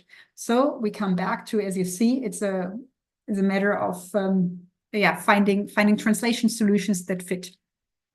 So having these 2 translations can help, in all of these situations. I'm going to show you an experiment, and maybe there's someone also here who speaks Turkish, because I don't know Turkish, but this is an example from a project. UCROSS was a EU project also that took place at GESIS, was implemented at GESIS. 5 countries, and in 5 countries they asked questions and instruments to the Turkish and Romanian population and immigrant population in 5 different European countries. And so this was from the translation discussion. Do you currently have a partner? And then we had 2 translations. The first one, if I correctly represent that, asking about refers to married couples. And the second one was more currently being in a relationship with someone. And by having these 2 differences, we clearly saw, or the translators, Turkish language translators clearly saw, oh, there's a difference. And here the meaning was not about married couples. So, of course, I only shown you one item now, but it was an entire context, and the meaning was simply, are you in a relationship with someone? So that difference clearly helped to see this would have been too narrow. This would have not been the measurement intention, and you can easily see how with questionnaire items, easily errors can crop up, kind of come in, and it's our task to avoid these and to see what's the measurement goal. Okay, so I have these 2 translations. How do I move from these 2 translations, that 2 independently, like 2 translators independently working from each other? So at the stage when these 2 translations are produced, the 2 people don't work together. They don't discuss. That's the important thing, because the discussion, and that's one of the core elements from this trap model, is the review discussion. The idea is to produce a final pretest version by jointly discussing these versions and seeing the strengths and weaknesses. And the idea is, in such a discussion, that you bring together the translators and at least one third person, the reviewer. One needs to lead a discussion. One needs to kind of guide the whole discussion. And ideally, and this is the point here, I said at the beginning, the model is about multidisciplinarity. Ideally, you bring together people with translation expertise who know what good translation as such is, ideally with question translation experience, which is often a challenge, bringing the word challenge here. You bring together people who know about the measurement instrument, who know about like substantive experts in many instances, because if you translate an instrument, you yourself are the substantive expert. But then you get involved also translation experts. And that is the ideal combination to have this two sets of expertise that you need to produce a good translation that is actually a good translation that does not sound a translation and is at the same time a good measurement instrument. So what happens during this review discussion? You have got these two translations. And one important aspect for you is to understand that this is not simply about going for version A or going for version B. It's not just a matter of going for this or that. It could be that you, for instance, see the two translations of an item. So you go item by item, response scale through the entire questionnaire. And it could be that the two translations are both suitable, so that happens as well. It could be that one of the translations is better, so you go for one of the translations. It could be that you decide, oh, a combination of these. So I like the structure here, but the way how household was translated is much better in the other one. And the final point here is the most important one. It very often happens in these discussions as well, that you, based on what you see, you combine them, but you also create new stuff. Or you see, okay, that's not yet what we need, but based on what we see, the differences, there's a kind of that triggers a discussion and that you come to further solutions. And that is important to understand, that these discussions in this model and how you actually, in these meetings, you bring together the different expertise. You bring together ideally translation expertise from translators and subject matter expertise. And because of that knowledge brought together, there will be additional changes to just having to additional changes that just simply spontaneously come up in the discussion. So the key roles in this ideal model is that you have the translators. And ideally, these are trained or professional translators. They translate into their mother tongue. They have experience in question translation, which is almost never the case. So you have to give them some information, maybe on the questionnaire. Or because you, as substantive experts, as methods experts, are sitting on the same table in the same discussion, you bring in this additional information. I know that this is often not the case, that you don't have the resources that simply for including professional translators. And we're actually at the GESIS at the moment, we're having a translation project. We're comparing professional translators and social science experts to see what can each person contribute. But actually there is also research out there that shows that professional translators can indeed, because it's about translation, it's their business, it's producing something that sounds like a good text and not just something that is literally transverted. They can be very valuable. I don't want to say that they're always the final solution. So it's about the mix of expertise. But if you have the resources and also kind of can plan advance for future projects, maybe at least have one professional translator included and one of your research teams. That is already a kind of good mix of expertise. It's their business of professional translators to do it every day, to jump and transfer languages. So they should at least have a core competency that is needed as well for this. And then besides the two translators, you're going to have a reviewer in this model. So in this dream model, the reviewer has translation competence, knowledge of the study of the topic of questionnaire design, which I know is not always the case, but often it is a research member. It is maybe the person heading the research project, having this substantive interest and having this kind of additional substantive knowledge and also about measurement instruments. So already in this kind of combination, two translators, at least one with a translation background, having the reviewer with a substantive background, you have this important mix that helps you to later on see what is the measurement goal and how can we put that into good wordings. The adjudicator in this model is even a third person. it could be a third person. Let's put it like this. If in your project there is a certain hierarchy and higher level PIs need to take the final decisions, but it could be in principle just two translators and one reviewer who is at the same time the final decision maker. So once again, this is a model, and there are different ways how to put that into practice. And here you also see the reviewer may also be the adjudicator, so the person making the final decisions at the same time. So ideal is 3 persons. So that if there is a kind of divide and 2 persons cannot decide, at least there's a third person who can kind of lean then towards one side or the other. So that's the idea of having these 3 people. And we've also noticed that actually, I mentioned before the translation of a tuberculosis questionnaire into Somali and Tigrinya, and me and colleagues not speaking that languages. So we organized such a meeting. We were there from the we knew about the items, the content of the items, and we had two translators translating into Somali, for instance. And if they couldn't agree, neither of me and my colleague was not able to say which Somali translation is better. So it would have been nice to have a third person included, just to lean towards one side or the other. So that's the number of 3. The review, other possible roles, it could be the larger the projects get, that you have someone who's a note taker, maybe.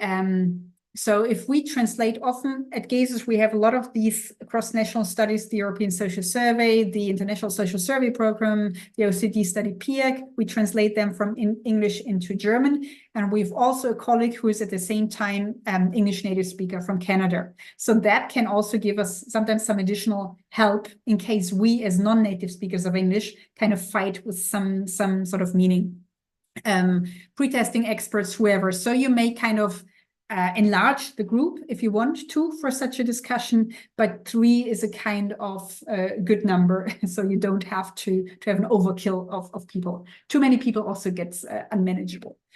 Skills needed. So the idea is really that you discuss. So the people who contribute and who sit around a table, it could be a real table, it could be a virtual meeting nowadays with Zoom and Teams. It's so much getting easier to bring people together, also from different locations.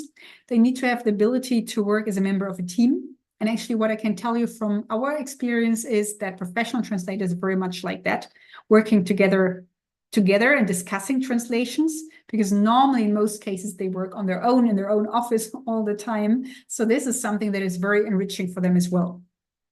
Everyone who's involved in this, and especially the 2 persons doing the 2 translations, they should be able also to give reasons for one's choices and to accept, and also to accept if their translation is not taking. If there's a reviewer, someone needs to chair the whole meeting in terms of time and when to move on and take the final decisions. That is a role that you also need to assign to a person. And one thing to everyone must be clear, and that's about the rules of the game, I would like to call it like this.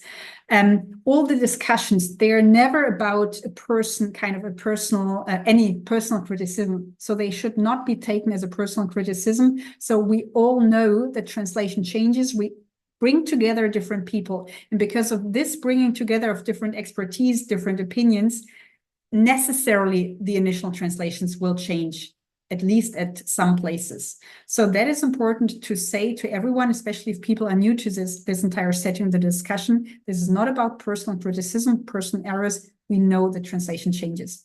I'm stressing this because we've had this also in one discussion. Translator first thought that this is about her and that she did a bad job.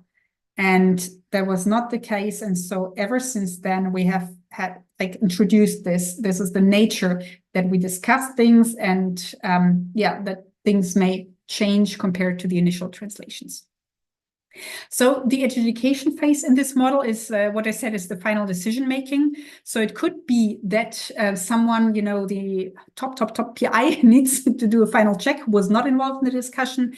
But it could also be that simply what we just had, you discuss an item, and then simply because you were not involved in the design, because maybe it was an item from a scale taken from other authors. Now, Maxime, from these authors who developed the same, like this 10 items.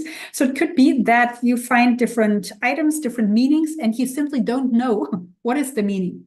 And then you may need the time to get back to someone who knows about it. And that could also be then the case, that this is then the final decision making. Once you get this knowledge about what's the measurement intention, and then that's you just implement that. And it's important as well to raise awareness in these discussions. Often you cannot, like, you discuss one item after the other, or the most important items, you cannot maybe check for consistency. I mentioned consistency before. You cannot check for consistency at any time, or maybe there's also spelling things, etc. So you will need to have an additional proofreading step at the end as well. After this discussion, someone kind of cleaning everything, putting it into the survey software, or whatever. So that is important as well. So this track model, so I now had the T, translation, double translation. I had the R for review. I had the A for adjudication. It also has the P for pretesting. I'm coming back just with one or two examples, what we had yesterday. There is a quote: if you don't have the resources to pilot test your questionnaire, don't do the study. I could have shown this yesterday as well. So at least some sort of pre-testing. It could be even if you're uncertain about translations and you ask your friends, your family members, right? Even if it's not a kind of really comprehensive cognitive interviewing study, some sort of getting a feeling how your translations work. I think that is important. Maybe a student assistant from your lab was not involved in the translation, and now you ask her to check, to read, and the translation, and whether she stumbles across anything. So any type of checking is important. And of course, depending on your resources, but depending on your timeline, it can be a cognitive interview, it could be a web probing study, things like that. So yesterday we talked about the qualitative assessment. So typically it's a cognitive pretest. So we had this probing. Maybe you want to know how certain terms are understood. We know that it's typically small samples, and web probing is larger samples. And actually, this translation discussion, the review, will point out to you, will show you if there are tricky items and if you're uncertain about the translation. And that is where you get the ideas for a pretesting study, if you have the time and resources.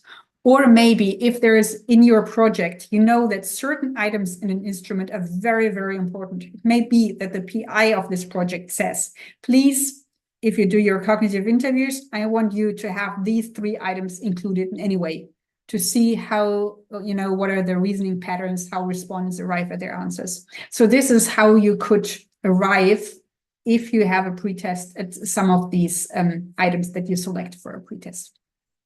Often, actually, a questionnaire is much, much longer. And as we learned yesterday, a cognitive pretest face-to-face is very short, and also web probing cannot be like hundreds of items. So you always have to make a decision for selection of items for pretesting studies. This is a nice example from the Tobacco Use Special Cessation Supplement to the Current Population Survey. So that's a long name for an instrument. The context is the US, and the translation, amongst others, was to be done into Vietnamese for this particular group in speaking Vietnamese in the US. And this source was, in your opinion, how easy is it for minors to buy cigarettes and other tobacco products in your community?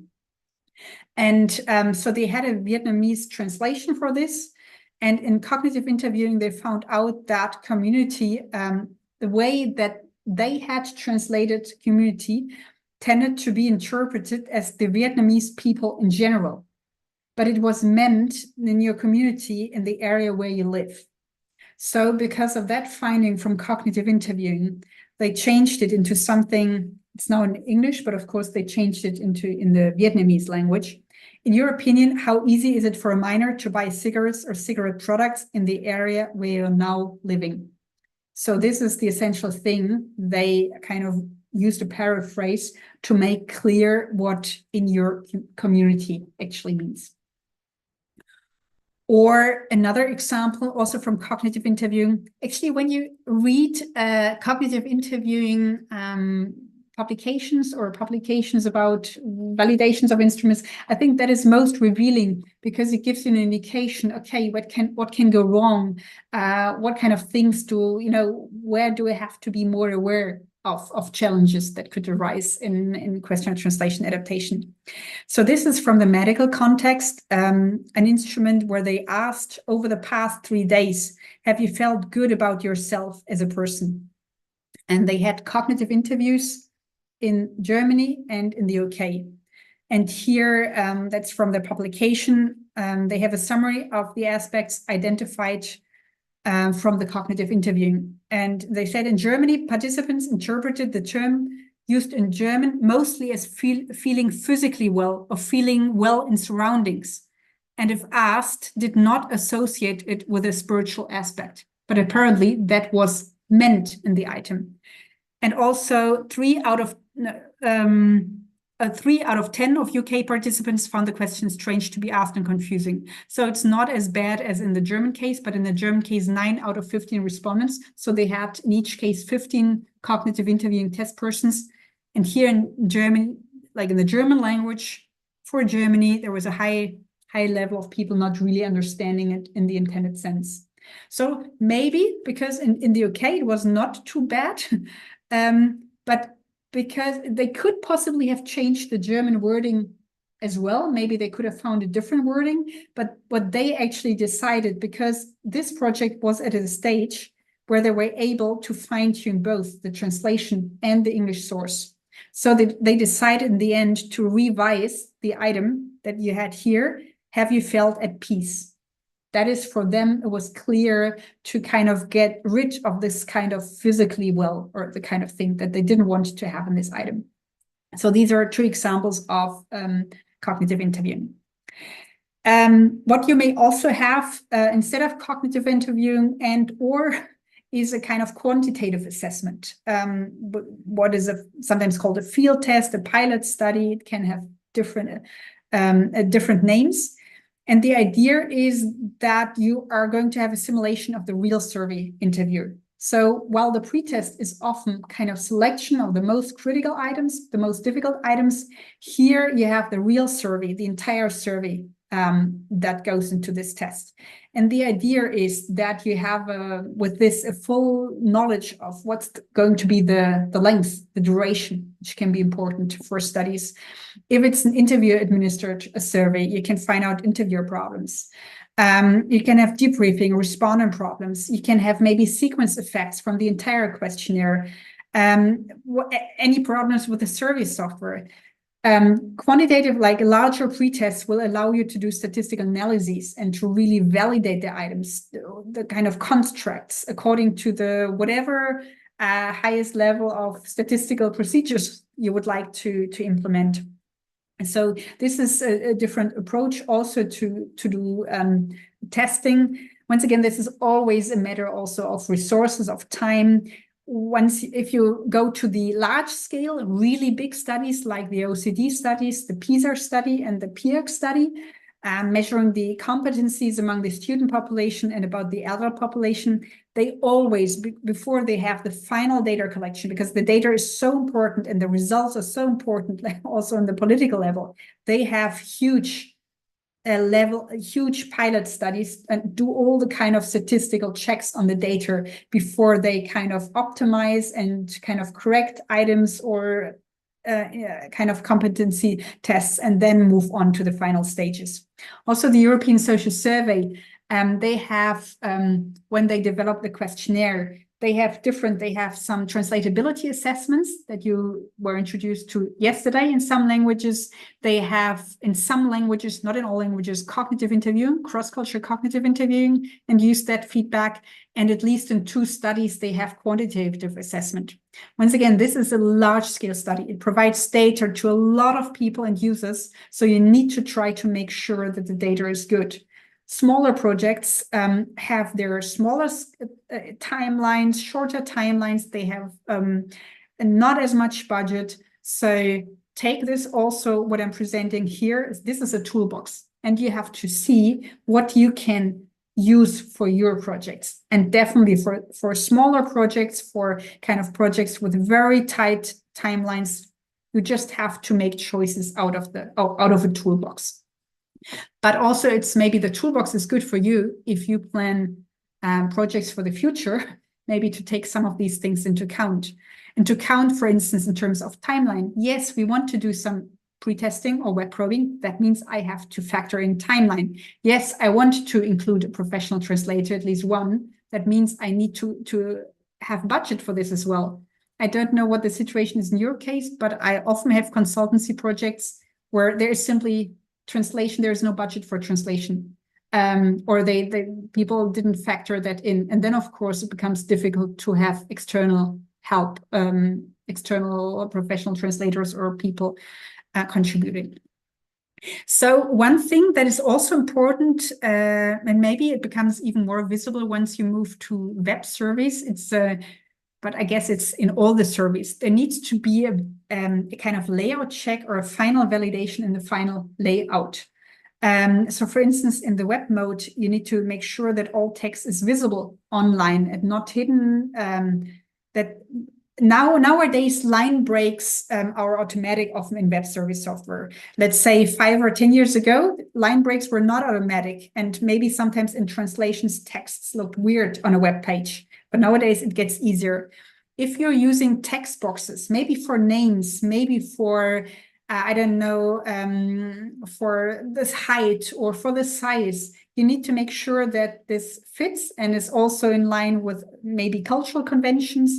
You have, I don't know, double surnames. Do you need 2 text boxes or a larger text box and things like that? So also the design sometimes can be country specific. And other texts in web surveys may require translation too. So you may have survey buttons like continue or go back, or survey messages. This is like pop-up messages. This is an important text. Please answer, or you provided an answer with this, which is not in the range of the allowed answers. So these are survey text messages. They may require translation as well. So, but if you're using a survey software and if you're checking this and doing a web validation, you will notice this at the latest, that there are additional text elements that require translation. So we had this pre-testing stage just before. So it could be based on the results that you need to go back and discuss some translations again with your translators or with other people. Or maybe the pre-testing results and the answers that you get maybe sometimes suggest solutions that you could easily use then as a solution for your translation. Coming now to this last point in this model, and now my mouse is gone. Let's see. That's the documentation. And you see it's a kind of it's spanning the entire process. So what does documentation mean? Documentation on the item level. So in this model, and we've seen that in many projects, it can be wise to ask translators when they do their initial translations to document any problems that they may have. So household, I don't know, we don't have this concept. Or in our culture, it includes family members, neighbors, or ethnicity. It's very difficult to find a good understanding word, things like that. So do encourage translators to very briefly, when they do a translation, comment on these things, because this is knowledge that you can later use for the discussions, and you can already be aware, okay, these are really critical points, and this is what I can take up for the discussion. So the knowledge that translators had while translating is not lost, but kind of move on to the next step. And how can this be achieved? And this is a very simple version how this can be achieved. You can set up an Excel document, and here you've got your instrument. Kind of, this is an intro, and then please say for each of the following, how important is it in your life, work, family, and then there's the response scales. And essentially your entire instrument is in such an Excel. And then you can imagine that you send out the Excel to translator 1. Here in one column, you get the translation from translator 1. And if the translator has certain problems, maybe also a kind of comment. Maybe also if the translator feels this needs to be adapted in one way. So I need to make really intentional changes to bring it to my political system, or this is about recycling. We don't have recycling in our country. It doesn't make sense. So all of this can be, commented in here. And then you can have the same Excel sent to the second translator. They send it back to you. If you're kind of the master of your translation teams, you can collate it And this can be the basis for such translation discussions. And then one by one, or maybe if you don't have enough time, it's just for the major crucial items, you go through this Excel and you discuss things. And you have the comments here, you know already what is critical. Maybe you have, sometimes the translators have an additional solution that they offer. So, and that is also something, if you kind of keep on, you can then have your review, a final version, you can have any final comments that you may have.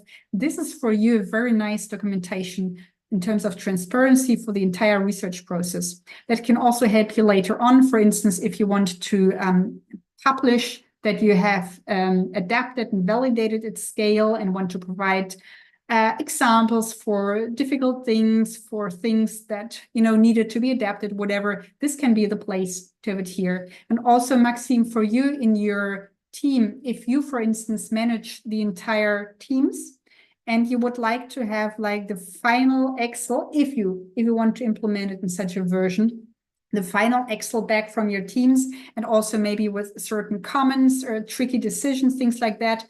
And you could go over whether you read the comments. They need, of course, be in a common project language.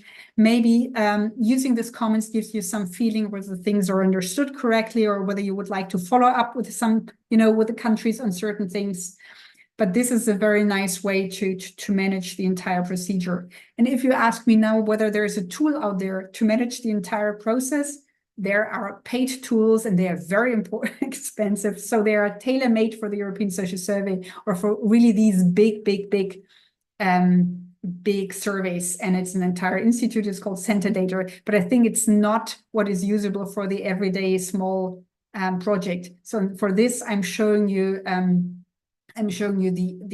such an Excel. And often in a survey software, if you're using a web survey for your instrument, and if you have implemented already let's say the English source, at least in the survey software that we are using, we have a multilingual functionality as well. We can export in an Excel the instrument, and essentially then build, these columns, and later on import the final translation back into the survey software.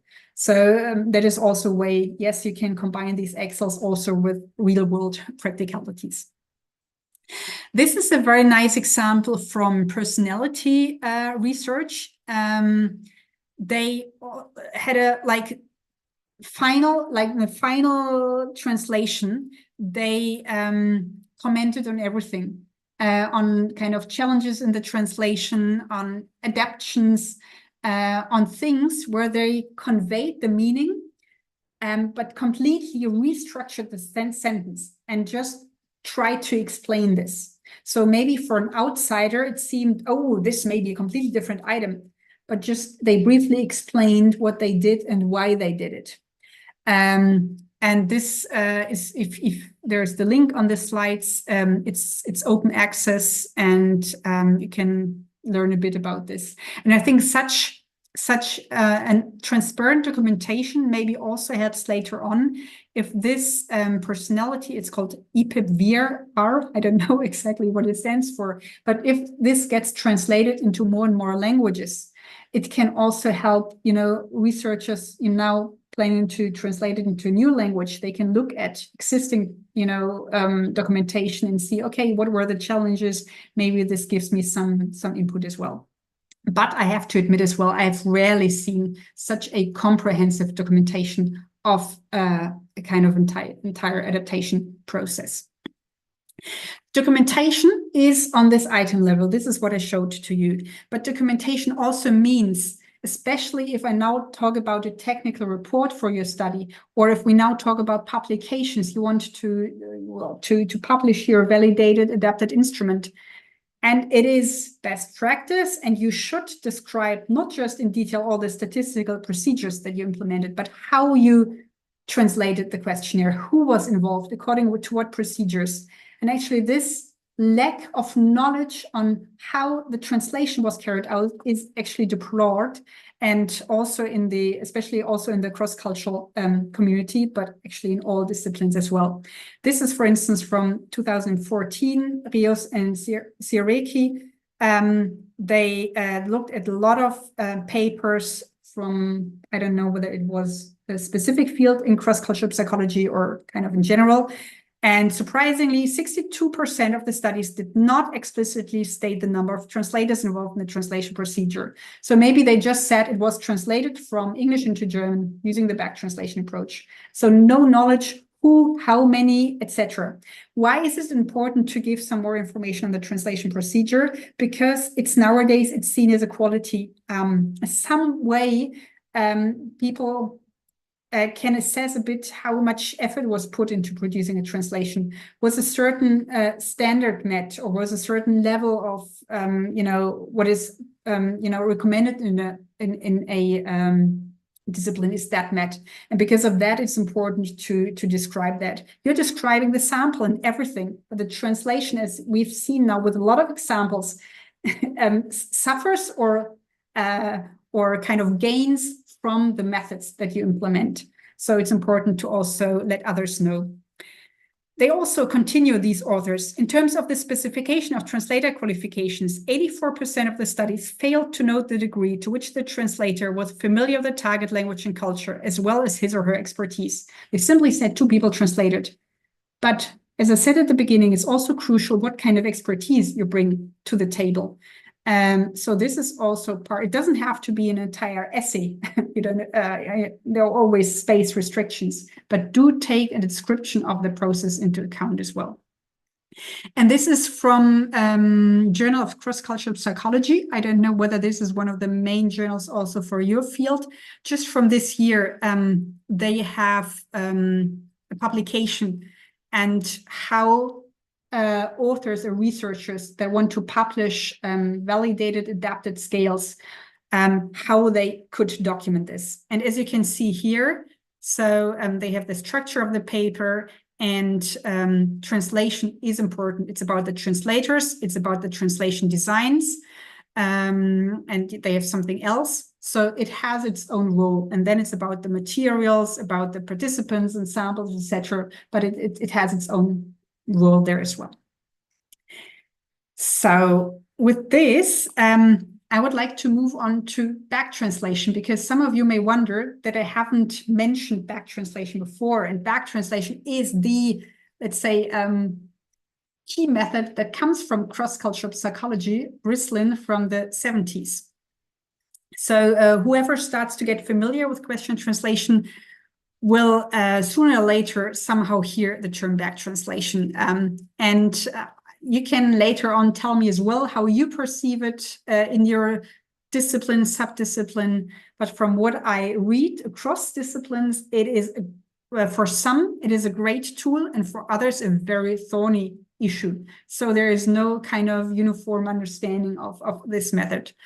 And actually coming from, I studied translation. I'd never heard about back translation, because that is simply, we know that once you translate, translation changes text and you never get back the same thing if it's, but nevertheless, I would like to talk to you about back translation. So the idea, for those of you who are not familiar with this, is you have an original instrument, say in English. You have someone is doing, or a team, or whoever is doing, you're producing a real translation, let's say into Ukrainian language. And then someone is using this final translation that you have produced, translating that back into English. And then someone is comparing like the original version and the back translation. And because of discrepancies, saying, okay, this real translation needs to be changed. And there are there is no such like one single back translation approach. It could be that you have 2 back translations, and then you have also what I said before, a reconciliation meeting. It could be that different peoples compare the back translations. There could be no an instruction at all how to do the back translation, which is often the case. There could be sometimes instructions how to do the back translation. So even if people do and implement the back translation, often I would say it's a black box. You never learn about, like in research papers, how this was conducted. So I would like to say, yes, a back translation can help to discover inconsistencies is the wrong term, apologies, gross problems, let's say gross meaning problems. Remember the wealthy, healthy thing, things like that. Or the item is about dogs and now it's about cats. So yes, I can get this, assuming that the back translation is a good translation. But it can conceal problems. So in one study, I looked at this, and there was a scale. It was a depression scale. And in the English source, it asked about like how often during the past 4 weeks did you feel depressed? And this English depressed, it got translated in Austrian version German to depressiv. Depressiv sounds very similar, as you can see from these, but this is depressiv is the wording more for the disease. You say I'm depressive, but this was not the meaning that was in the English. The English depressed can be that you can like sad and blue and things like that. So actually, translation teams were supposed to find something that is more the everyday language. Even though the entire scale measures being depressed, this item should not contain the word depressive as such. So we had the German term depressive, and in a back translation exercise, so we did that for research purposes, it got back into depressed. And then I saw, okay, or people who compared the original and the back translation, they saw depressed, that's fine. But nobody saw that the German term depressive was actually not suitable. Maybe had different connotations, etc. And this is something you can never be sure. This is not something that you can uncover with back translation, if there are just these one-to-one consistencies. So you need to be aware that it can hide errors that are there in the actual translation. It can also introduce mistakes that are not there, and then it triggers discussions, even though there hadn't been a mistake in the original translation. And if the translation is ambiguous, could be different meanings. This is nothing that you can get with a back translation. If there is a really awkward sentence, this is usually nothing that you can get with a back translation. So yes, it can help you certainly to get at larger meaning differences, but a lot of things get lost, especially if you really only rely on back translation. And this is important. This is the important message to give you across. So this is from one of the projects where we compared the team translation approach and the back translation approach. And here you have the original source. If you think about your neighborhood, to what extent has it been affected by the following phenomena in the last 12 months, if at all? And then you have a list of things: air pollution, water pollution, etc. And this is the back translation. Thinking about your neighborhood, to what extent, if at all, was it affected by the following things over the last 12 months? And here we had a scale. So we actually, in our experiment, we asked the original designers of this ISSP questionnaire on environmental issues. We said, okay, this is your original questionnaire. You are the designers. You know what you wanted to measure. This is the source. And just by comparing and using a very simple rating scale, tell us, should we go back and look at the translation or not? And here, for instance, the designer said, that's fine, you don't need to go back. But actually in the German wording, they used a wrong translation for neighborhood, which actually meant the neighbors, just the people around you, which was not correct. But just the English didn't show this to me. Good fact, we also later on tested all the different German versions in a web survey in an experiment. And in the end, it didn't have an effect, because I think respondents could nevertheless, from the entire context of the item, kind of get the information that they were supposed to understand it. So not every translation mistake makes a difference, but simply to show you once again here, based on the back translation, I couldn't see the problem. Nobody saw the problem. Yeah, that's it. So all in all, the message is the focus should be to produce quality in the real translation and to have this real translation undergo several checks, rather than to shift the focus to the back translation and the comparison of the back translation. And that is the important thing, especially if you have very short, scarce resources, not much money, and it doesn't make sense to put everything into the back translation and really don't care about the actual translation. And also, this is a guideline from the cross-cultural testing community. This is actually something I would also like to recommend to you, possibly relevant to your fields and subdisciplines. They talk about translation, they talk about adaptation, they talk about statistical analysis, so the entire process of adapting and validating an instrument, very helpful. And they also say the main drawback of the backward translation design, so they call it backward translation design, is that if this design is implemented in its narrowest form, so narrowest form essentially means with translation, then there is a back translation and comparison, and then based on the comparison, I correct my translation, and that's it. So if this is implemented in its narrowest form, no review of the target language version of the test is ever done. This design too often results in a target language version of the test, which maximizes the ease of back translation, but sometimes produces a rather awkward target language version of the test. So I think one person in the chat actually asked this. So you shouldn't translate for back translation, because this person said, if I produce a literal translation, the back translation comes back to the source, and then everything is kind of fine. No, you should produce a translation, let's say that covers the meaning. And if the meaning is a different wording or a different structure from the source, that's the case. But you shouldn't translate, because I know that this happens often. So what you write is exactly, I've seen and read this before, but you should make sure that what you produce and translate is understood to the target population. And if, for instance, this is also a way of control. If you feel, so you produce a translation in your language, and if you feel, oh my God, I know what it means, but I have to use completely different structure to get at the same meaning, maybe it's good to make a brief comment in the kind of comments cell, if you have such a column, just to say, it seems maybe like a deviation, because I'm completely restructuring things, but this is how I express the meaning.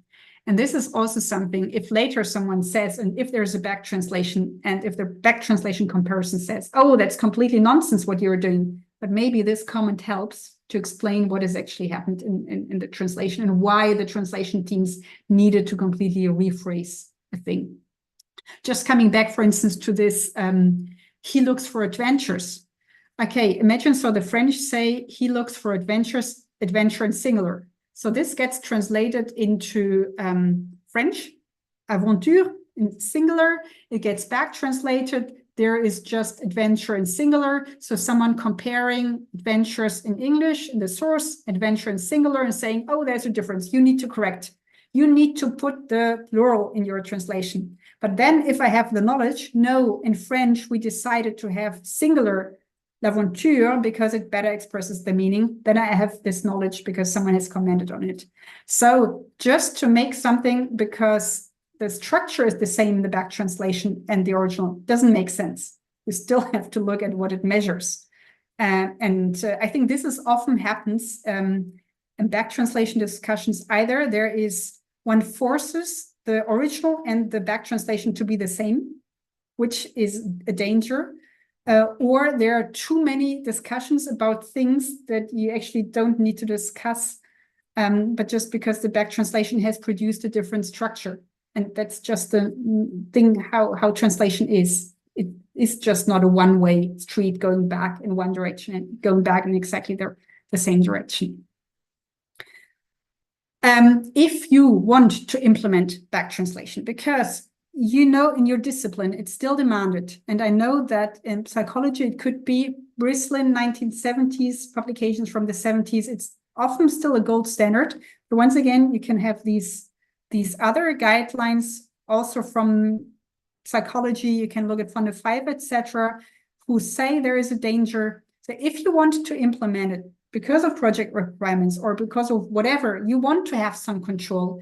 Maybe you want to have a feeling of control of what is happening in another language. It's just important that you are aware that it cannot be the final check. So it should never be a kind of substitute for a thorough checking of the actual translation itself. So this is maybe the major message, and you should also be aware that it could only be a kind of additional checking mechanisms that can hide problems and that can also produce problems that are not real problems. So I think that is important if you want to do it. And nowadays, actually, I mentioned before in one slide, it's also a matter of resources. If you put your resources and the money into the actual translation and want to have a back translation produced by AI, could also be a possibility if AI is for your language combination nowadays quite good. It could nevertheless be that a lot of problems are produced by AI that are not existent in the source, but it could be a way for you, at least to get at very cross issues if you want to implement it. Trap model that I presented to you is something that is getting rid of the back translation, because it says with all the other things, the team approach, documentation, pre-testing, I'm much better off producing a good translation than a back translation check. There are variations of the trap model, so other methods. Because of time constraints, you don't have the people, etc. So there are sometimes models, they call it a split translation. Instead of having 2 translations producing twice the same, independent translation of the same instrument, you have 2 translators, but they split up the translations.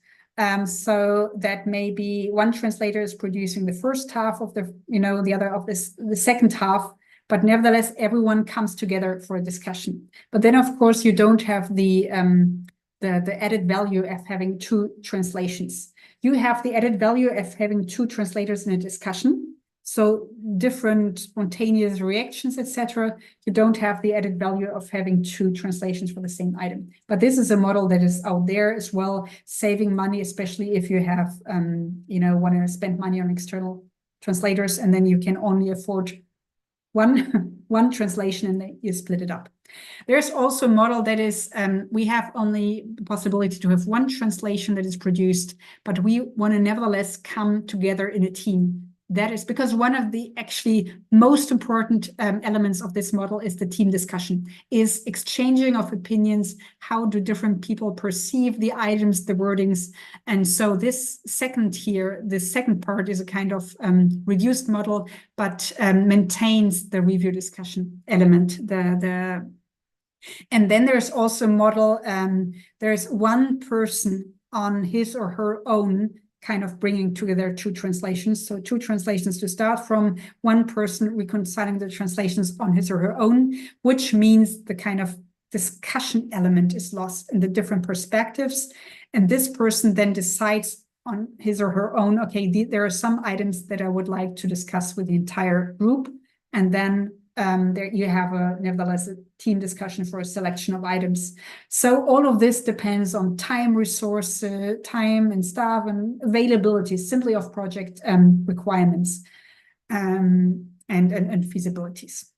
Some practicalities for you. Are you still alive? I don't see you. That's the disadvantage with the online mode now. With a kind of in a real room, I would see you, whether you're still there. But at least I see the thumb up. We are still here, and there is some activity in the chat. Okay.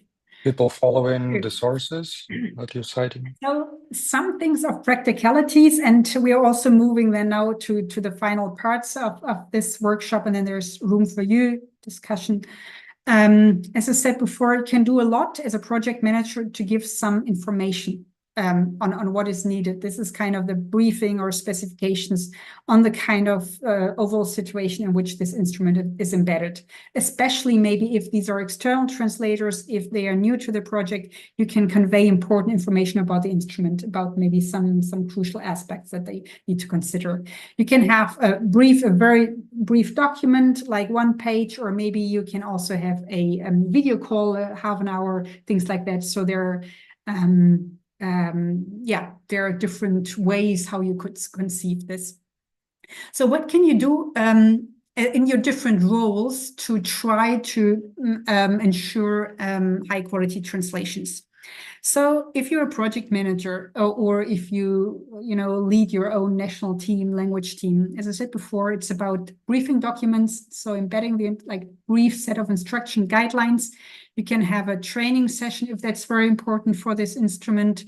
You can have, I said before, translators should ask questions if they are uncertain about the meaning of items. So you can put that together in a FAQ document. You can serve as a help desk. So please do contact me in case of questions.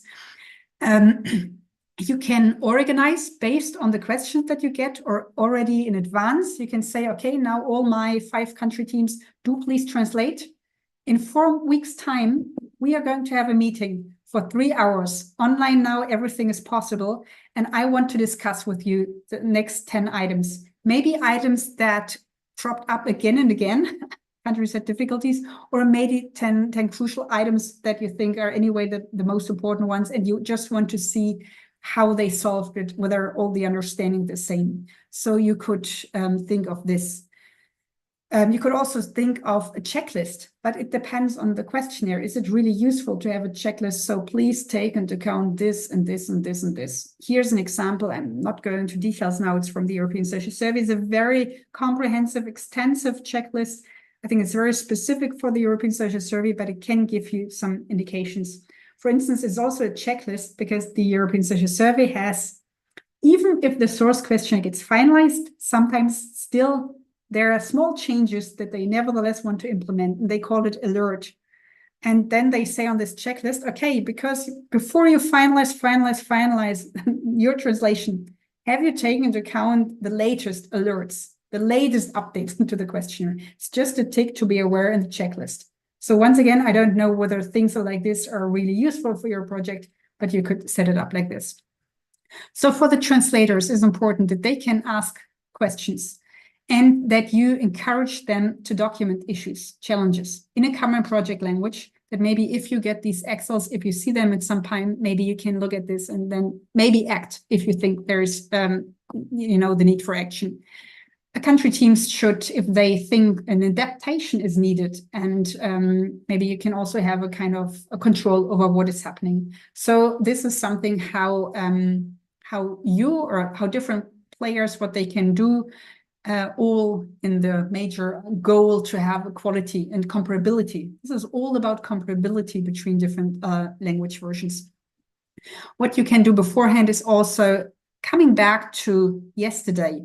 So the basis is actually, yes, you need to have good and sound translation procedures, but a translation can only be as good as the source instrument. If the source instrument is either completely untranslatable or is simply not suitable for different cultures, doesn't take into account their different, the concepts are not adequately covered, etc., then, this is where you have to pave the way for everything that comes next. And this is, why I'm having this here at the beginning. And then it's, of course, it's the translation method, but then you also have to see how much time, for instance, you give to the entire procedures. So it's how you set up the translation process. And these two things come together and help you to produce a translation that is as good as possible. There is never, I guess I would say, the optimum of all the translation, but it's at least the task to try your best to be as comparable as possible. And that is going to be the task for cross-national teams. And these are the final slides, I think, on machine translation, because a person mentioned this as well.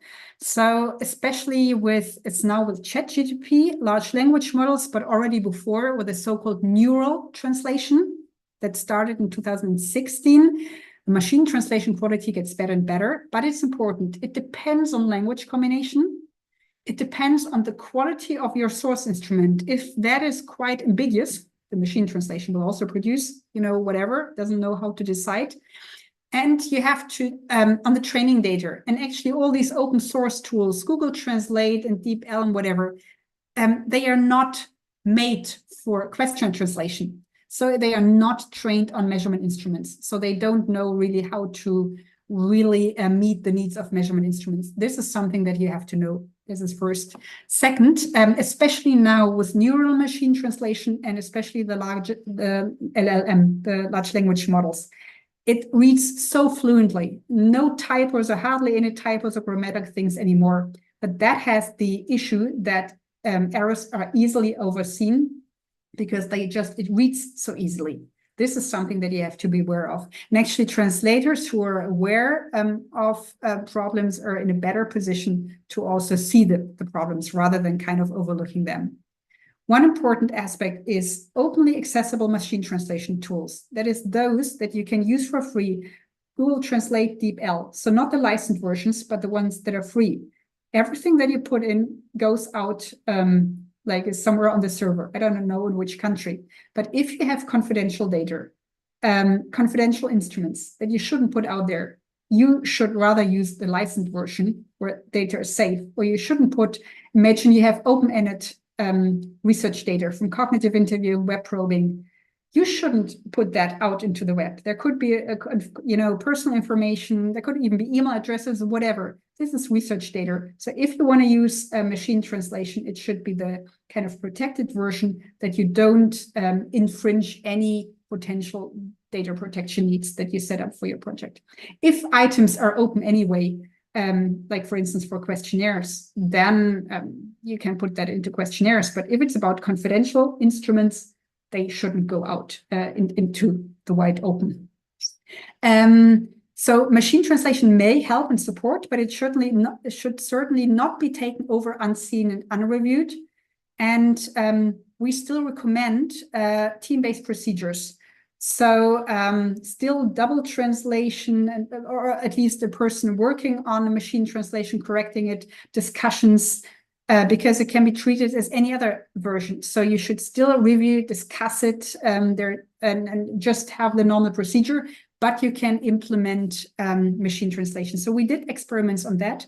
And actually we asked in different settings, one person did a translation from scratch. So we had this trap model, double translation discussion.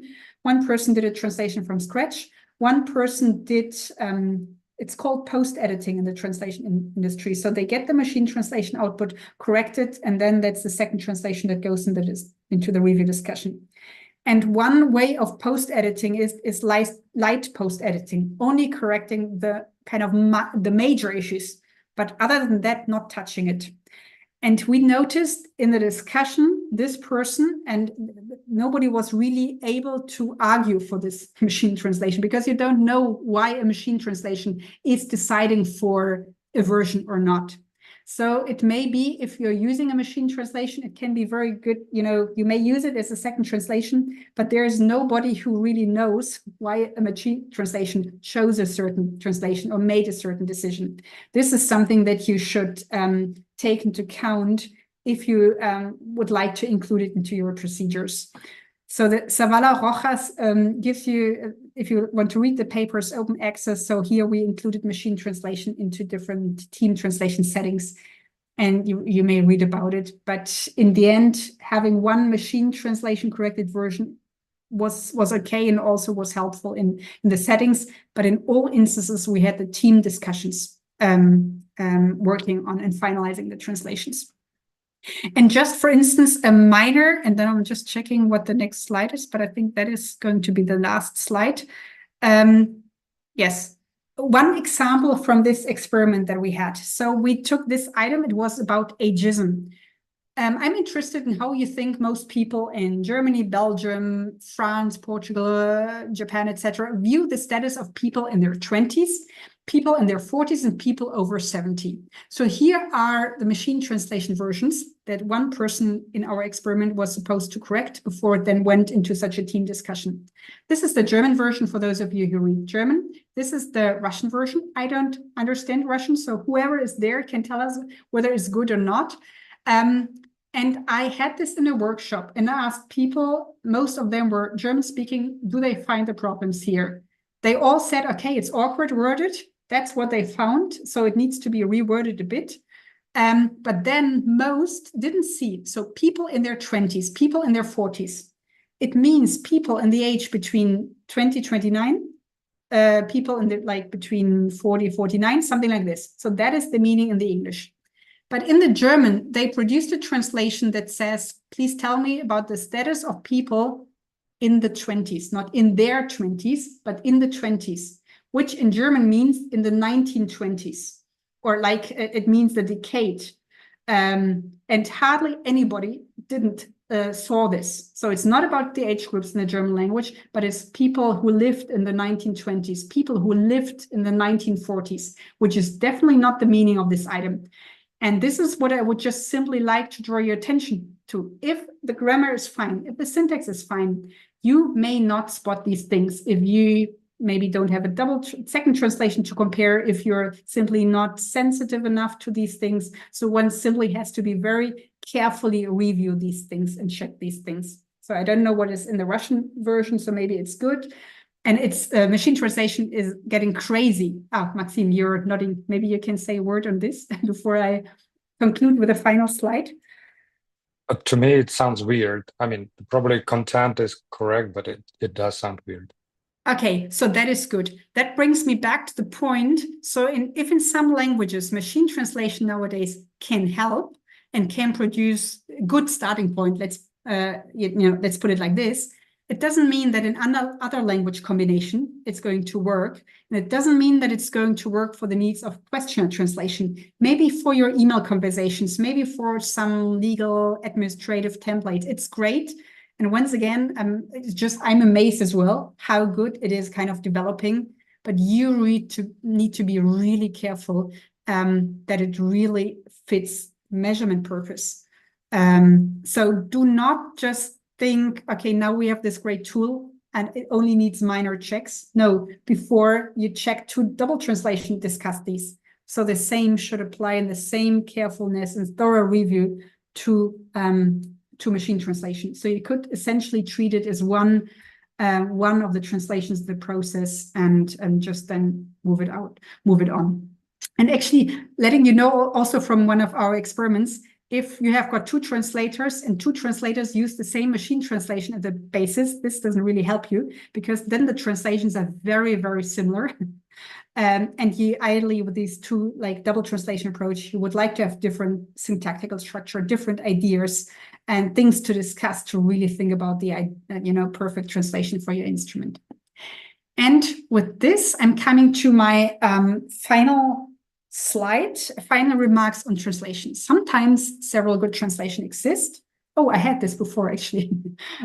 So maybe as a wrap up, you have noticed that translation is not something, there is a one-to-one equivalence, and that's it. I can just choose one of the most typical meanings and whatever, and that's it. So there are many different layers, things that you have to keep in mind when producing a translation.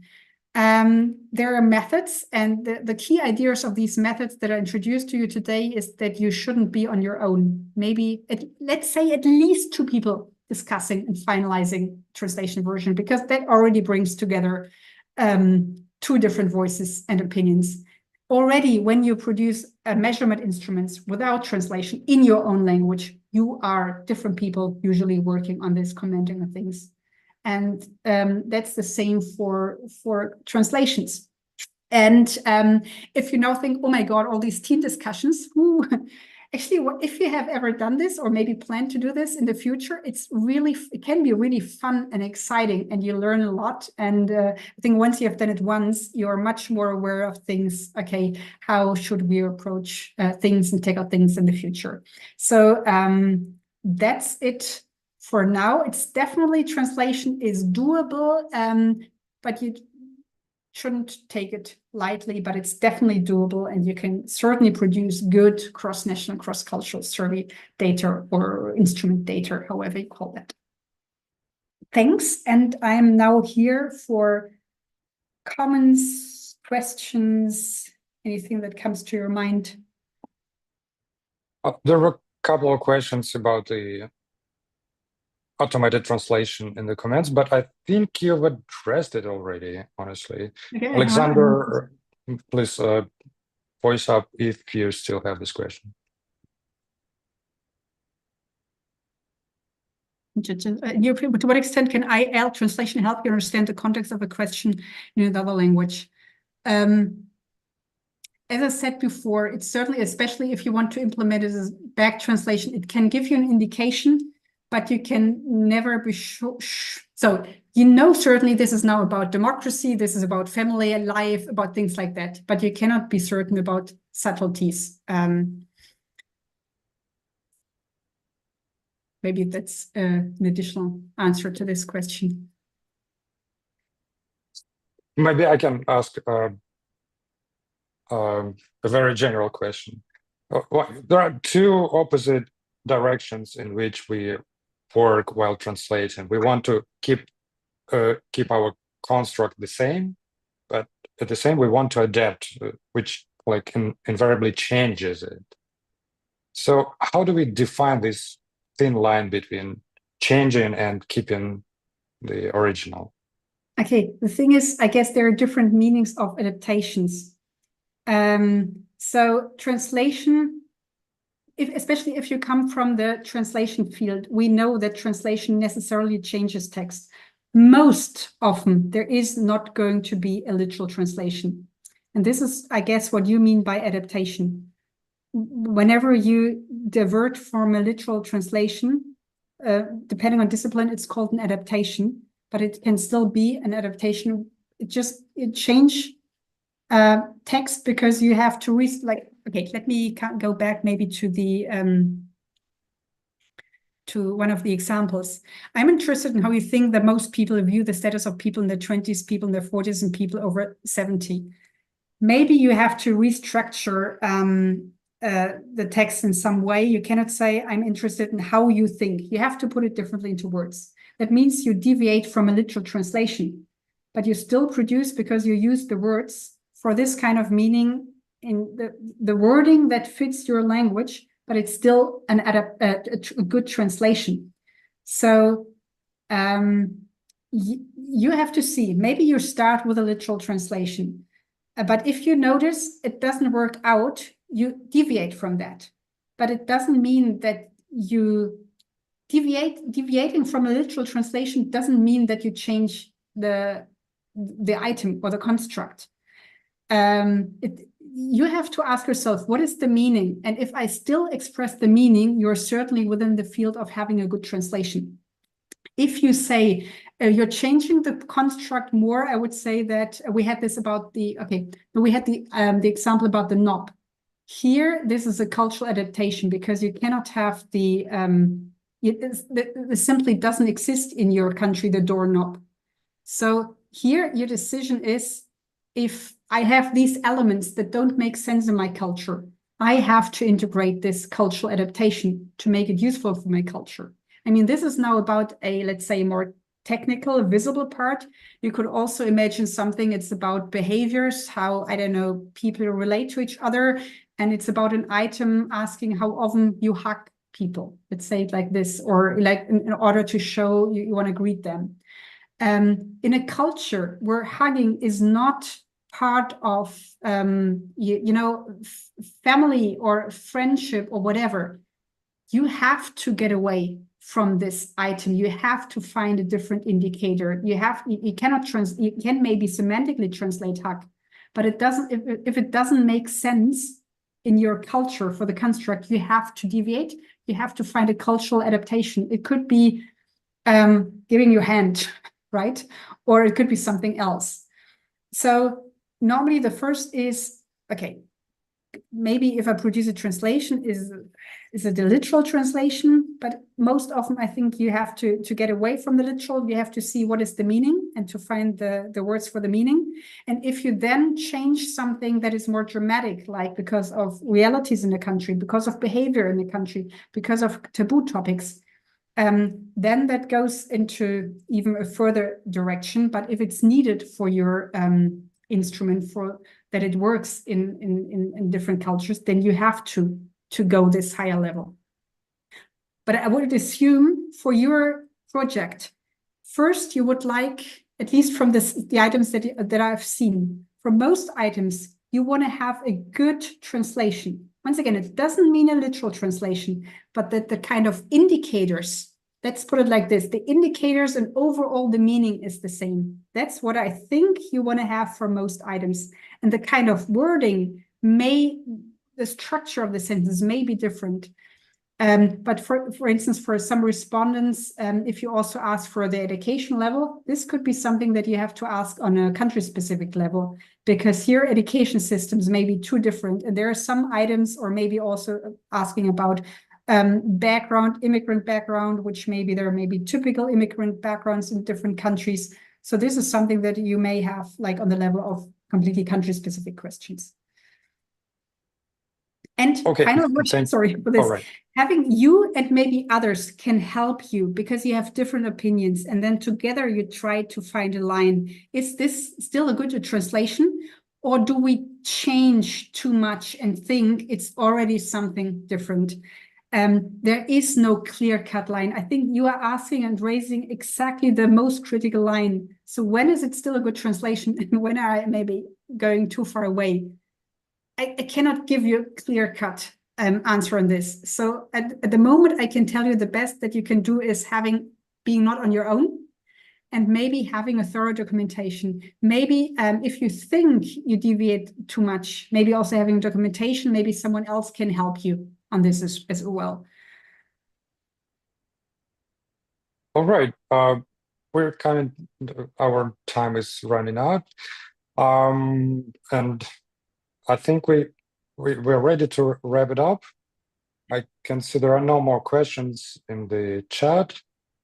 If anybody wants to say something, please use this last minute. And we have Nika to say something in the end.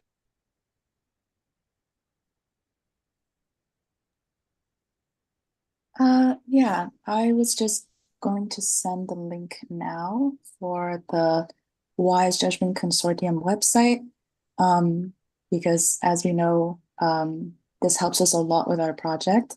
And if anyone was interested in learning more about the project's goals, the team, and our progress, or if you're interested in joining the consortium, you can just use the link I sent there. All right, and thank you, Nika. Thank you so much, Dorothée, for this exciting and comprehensive workshop. There are just 22 of us left in this chat, and I think it's fair to say that there will be a follow-up session for the consortium members only. You'll get the reminder anyways. Yeah. Again, thank you very much. And have a nice evening or the day ahead of you, whatever Thank you. your time zone.